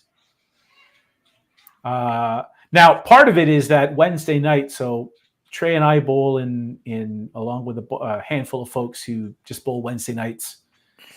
It's a sort of continuation over the summer of our Wednesday night league. We just sort of get together and keep bowling because nobody wants to stop. And I had bookend left corner pins in 1 and 10 and 5 right corner pins in the middle of the game for something like 220. And so I wonder if there's a little bit of him sort of having that fresh memory in his mind. 7 corner pins in a game. It happens. It just happened 2 days ago. Yeah. It's fine. Another beautiful ball from Maxim. I'm now having a little bit of deja vu because this is exactly what Hunter Homan did to PEI just a little bit under an hour ago. Open and 5 in a row. So let's see what happens from here. And Trey should have that memory fresh in his mind too. He was still in that match in the 9th and 10th. He knows where those strikes are. They're just not falling right now. Emily with a punch on a double. That's a Her first well-released time shot. feeling like she's got some strikes here today, so that's good. Nice shot by Jillian. Yes, there's a very good shot. It gives her a double. Absolutely. And so that first match is now that's seesawing a little bit. It's heating up a little bit. There's a chance for Emily to keep that one close. Third and fourth need a little bit of time to get moving, but this is similar to the previous game where Hunter had threatened to win 4 points all by himself. Looks like Maxim is trying to follow the same script.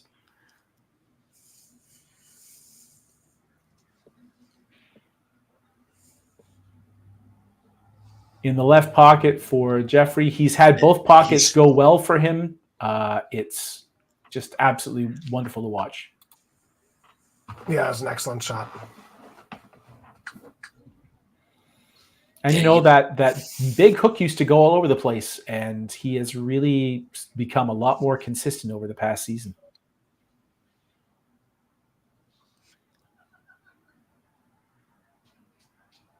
Open for him for Cadence there, but still in a good position in a match. 138 after 6, so up 22. Jeffrey's got a strike there working there, so that match is gonna pull in tighter here right away. Landon doing an excellent job of just taking a moment. Oh, that's unfortunate. Now it's going to be, you got to keep an eye on his face. If he starts having embarrassed face or annoyed face, then he could be in a little bit of trouble. This is exactly the time. And this is why I'm so glad. This is his first national competition experience. He's wanted it for a while. And you know, he might not enjoy this while this is happening, but I hope he will look back on this as the learning experience that it is, and will help him be more resilient next time. We're going to have a sub coming in. Yep. That was a really Chastity good Campbell shot. will come back in. That first shot by absolutely. Sadie was like really solid left pocket. Unfortunate shot, but came back with the spare. 2 really great shots. Absolutely. All right. Well, that looked better than it was. That was just 5 on that ball. Sometimes the pin setters have a mind of their own. So yes, Chastity Campbell finishing Landon's 6th frame and seeing if maybe she can bring that third match back. It's dead even at 110 to 90 plus a ball. So certainly nothing decided yet. And looking at the totals, Manitoba's opened up a lead on the strength of Maxim's run of strikes. And we can only hope that someone on the PEI side can take advantage and take control and throw a couple of strikes and help give them the feeling of being back in it. I'm not going to lie. This shot here could feel really bad on the PEI side.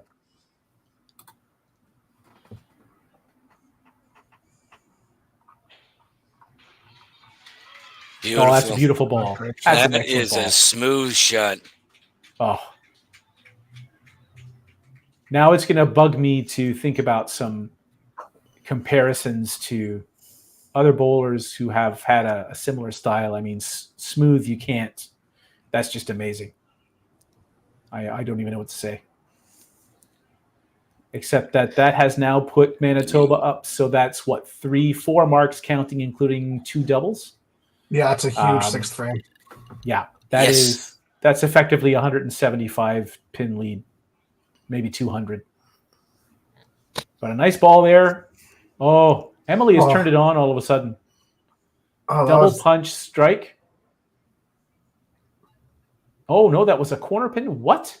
Yep, it was buried left corner, and it still went through. Yeah, that's those tiny cobras. What can you do? She's hit the middle 5 out of 7. Oh no, Jillian trying to coerce that ball to come back. Yeah, I've seen a little bit. She definitely does have the get over here when she misses right. She's waving that ball left. You know, she always keeps a smile on her face, and Oh yeah. she does the little body language. So that is way above her age grade, and it's good to see. She always keeps a positive attitude. Positive. Way more emotion out of her than her brother. Yes. Oh, definitely. Andrew was always very straight faced the entire time. So at least whenever I saw him compete. Yeah. No, and it's, you know, it's wonderful because when you show up to, like I said, I got to bowl with her in the Manitoba Open back in December. You know, you see her at one of these events and you hear, oh, you know, we're helping her get here, sponsor your shift, whatever. And you think, oh, that's nice.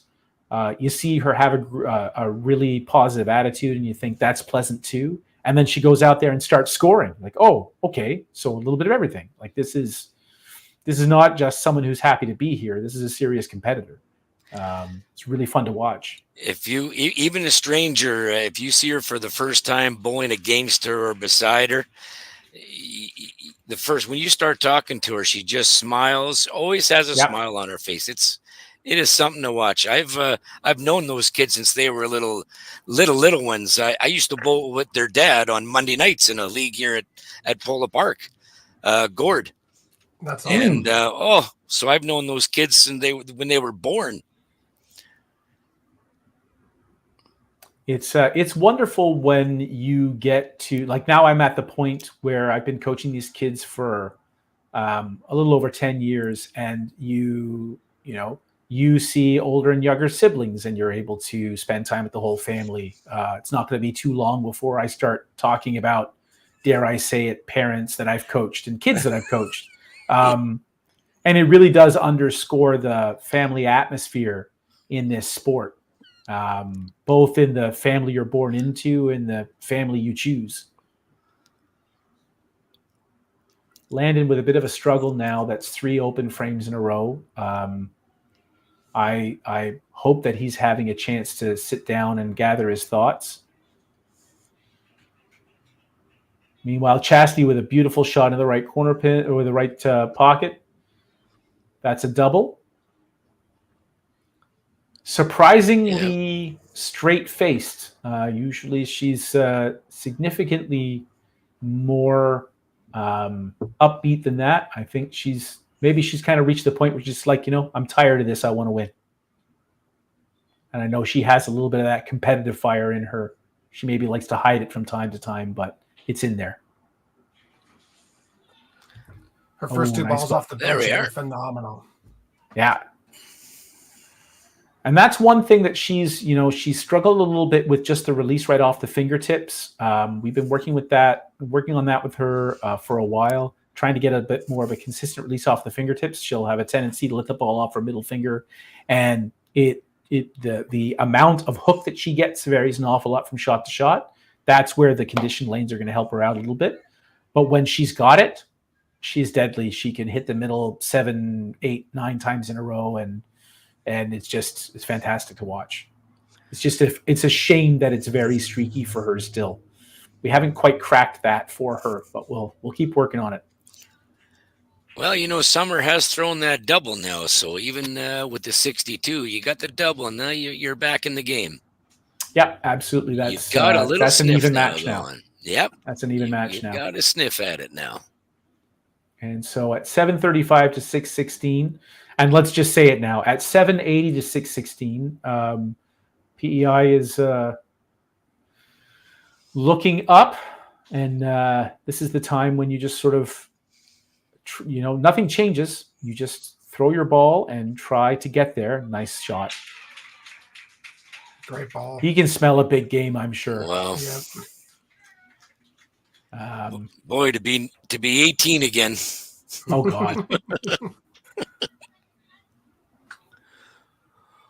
That is something else. So where are we here? Was that one?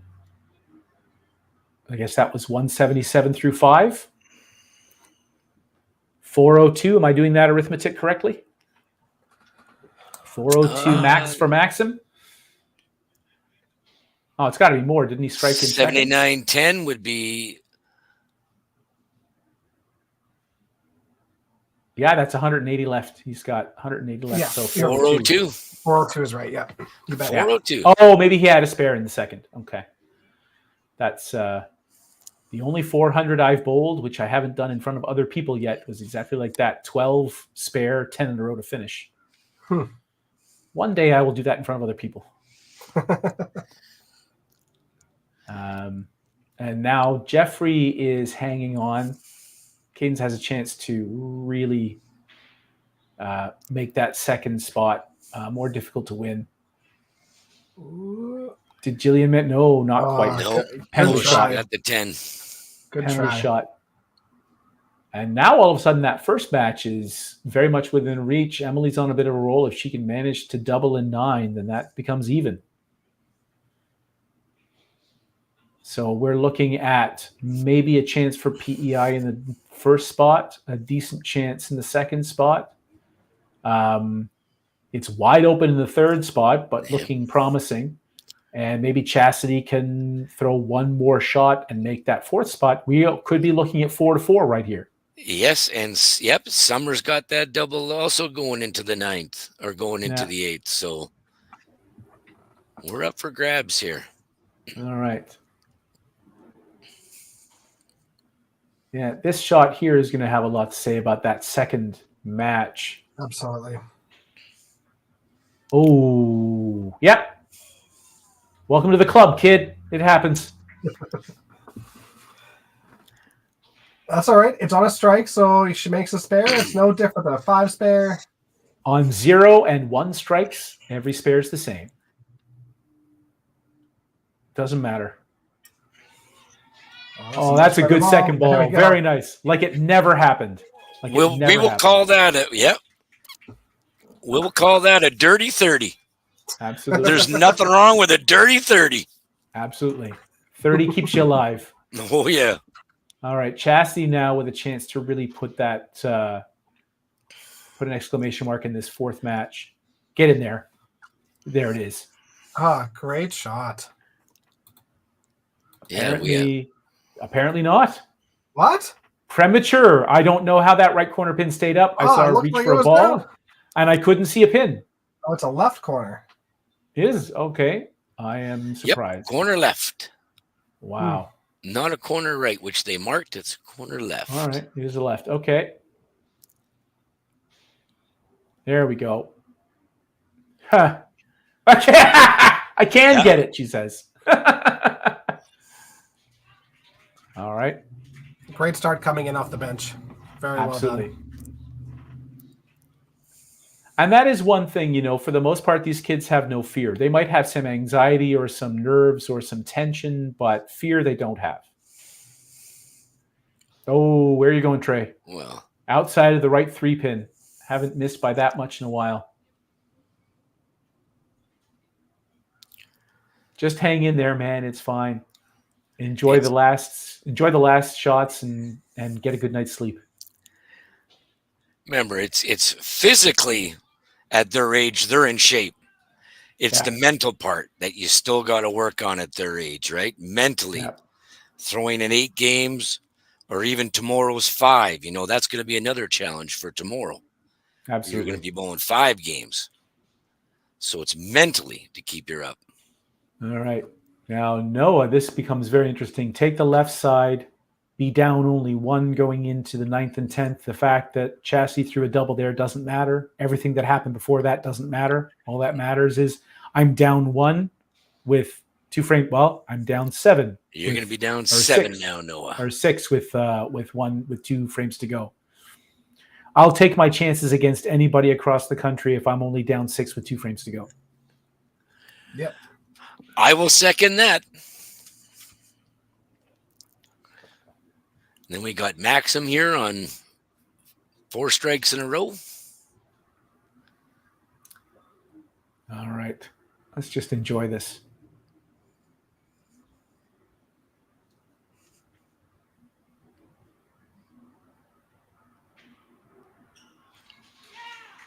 Nice one. So and he showed some emotion again. He doesn't show a lot of emotion. I think he's feeling it. Just phenomenal. Oh, it's lovely. And now that's the, it seems strange to say it this way, but that's the biggest miss he's had so far. That's the one that's required the biggest sweep. But with his ball speed, he's going to carry that, I'm sure, all the time. And so now just stay relaxed and throw the same ball again. Those are those days where you get on a hot streak and then, it's the last game of the day and all you can think is, oh man, can't I keep going? Beautiful ball right there. Great shot. Emily Good shot, has a Jillian. chance. Oh, this is interesting. A big spare coming up here. So Jillian on the one strike. So she has 270 still in the bank. Emily can get to 235. Oh, just barely. All right. So that, it That's a looks big worse half. than it is. She can still get to 235. Jillian punches and she's at 220. You never know. No, it's not over. Nope. Good ball from Jeffrey right in the right pocket. And the left corner pin did fall. A little late, perhaps. That should never not be a strike. And he's not out of it either. That second match could be very interesting. We've seen 198, Jeffrey so string strikes. It's a 43-pin lead by Cadence, and they each got a strike going into the 10th. We really do have a pretty solid shot at 4-4 here. Landon needs this spare both to calm his nerves and to cement a chance at not to have to work so hard in the 10th frame. Big spare shot for Sadie in the third spot as well. Yep. Good pickup for Excellent. Landon. Great hat. It's Yes. a big spare. Now And- we need a cover here for, there we go. for Okay. Ethan. Or Ethan, that's right. I forgot. Now we're Substitution looking. Come in. Yeah, 125 and a spare, 128 and a spare, 3 points. Wow. That's all you can ask for. And 3 Chassis, points. like it's nothing. Like it's nothing. Spares up. This is exactly what I was talking about when that ball's coming off her fingers the same way. It's everything else is so good that she has a great, great chance. And Noah now needs at least a mark to stay close. Don't want to force yourself to throw a double in 10. Ooh, power chop. Yeah, it's a power chop. And so, big spare. Yeah. I mean, a lot of these matches are going to come down to the wire. That keeps, a spare keeps him still alive. Yep. Neck and neck. Ooh. Trey at this point, just unsure what's going on for him. Oh, there we go. Huge spare for Noah. Yeah. Trey really does need to know that at this point, nothing he does matters. It's all for him. This is just practice. This is just getting some reps in.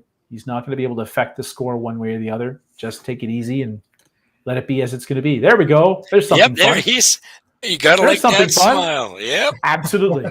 And that's the good news is that he really can do that and has done that for a long time. I like this kid, Trey. He, not the score, but the way he comes off the lane, still smiling. That's a good sign for your team. Look at that. One more. Trey spent a lot of last year as our leadoff bowler, and he was loud. He was boisterous. Like, he wasn't just bubbly or giggly as he usually is. There's a reason they call him Giggles. But he is, I think, an ideal leadoff bowler. He is energetic. He's funny. He can bounce off the lanes. Okay, we have Emily on a spare here. Oh, there we go. Big Look shot. at that. Nice Big shot. shot. This gets very interesting very quickly. So Emily now can get to 218 without a mark. If Jillian doesn't have something spareable here, then that first match is really in doubt. Get Anything there. on the side. It's a great ball. Yeah, you can't argue with that. Oh, another one. It did go. Oh, it went. Go. Double for Emily. Oh, my. So 235 max. Yep. All right. So, 230. 235 on the right side and 240 on the left side. This is going to be very interesting. This is a huge shot for Jillian here. Now it's the corners. Yep, corner spares needed. Uh-oh, get some more count. Oh. And now she gets 2 shots at it. Oh, no. Yes. She got the first one. All right, that's a point right there. Manitoba enough with to their get first the point point. this match. So Manitoba 4. Well, Manitoba 5. So now let's see if PEI can pull off the middle 3.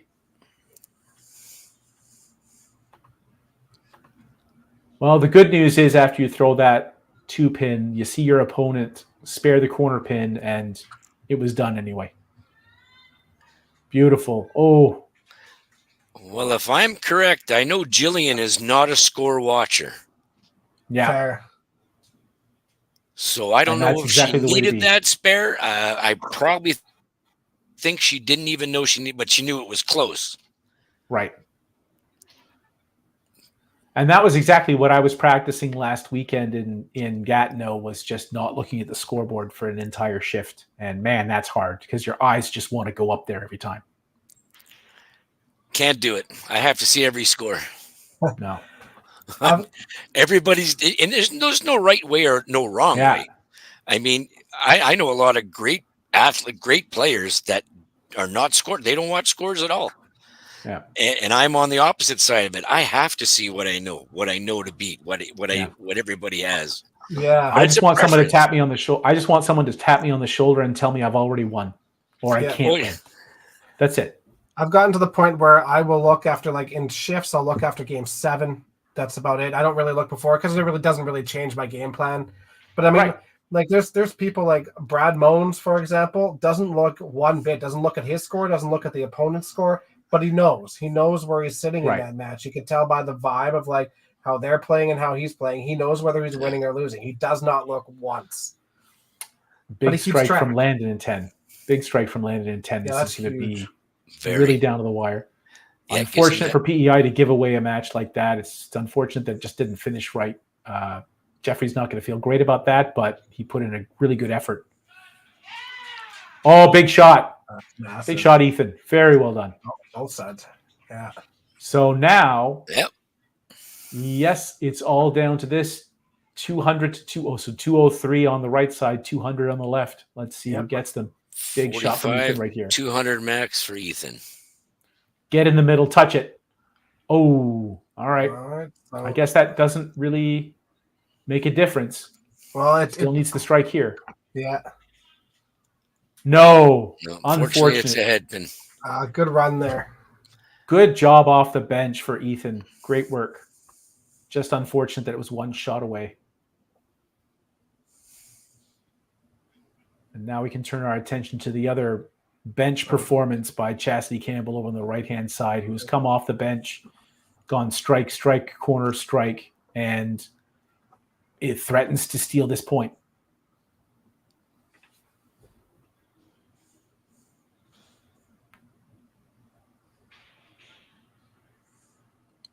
Left side, nope.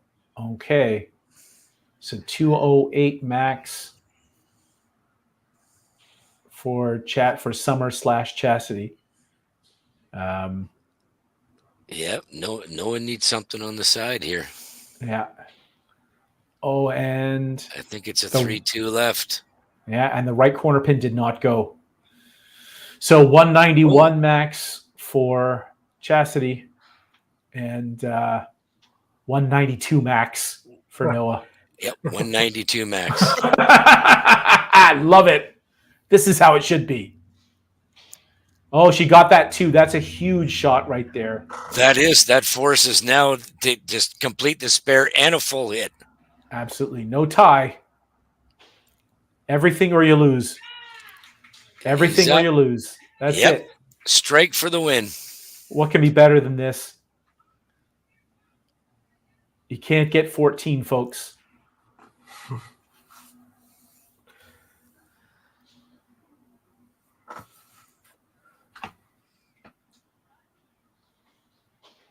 And no, outside. Not even the inside of the 3-pin, just dead center.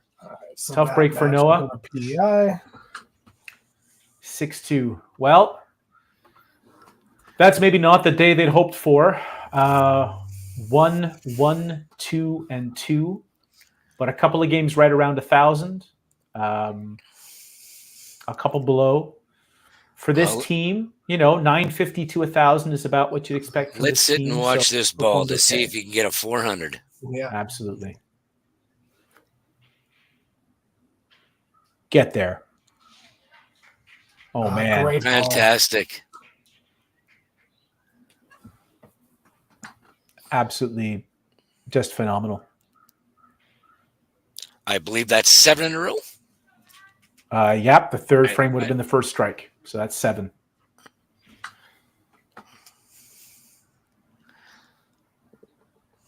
Let's see. I haven't seen the icons for 8 and 9. I don't know what they were. A bowl of poutine. 7. That's 7. Oh, there we go. There we go. That's 7. See, for Manitoba, is Maxim 18? Yes, he is. And then I'll have all the martinis you want. Off you go. Oh, punched. Oh, great run. That's a heck of a Absolutely run. Fantastic. Absolutely fantastic. That is unreal.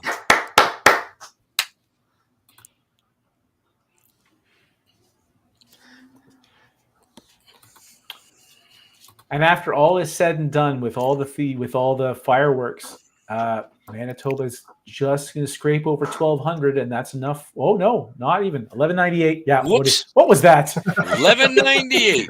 What was that? 1198 to 1,005. Thanks very much. Good luck to Manitoba tomorrow. Phenomenal bowling. Absolutely great, and not phenomenal scoring. Phenomenal bowling. There was only one strike that was even remotely in doubt in that entire string. That was something to see. What a way to finish off the day for Maxim. No, what a treat for me. So this match will finish up at a final score of 6-2 in favor of Manitoba. Great playing on both sides. Great playing all day. I hope all the competitors have enjoyed it. I hope they enjoyed their evening and get ready for tomorrow again.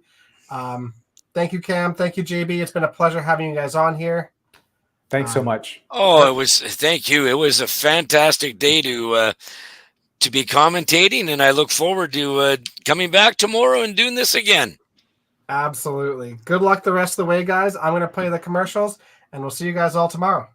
All right. Take care. Thanks, everyone. Take care, guys. Have a good night.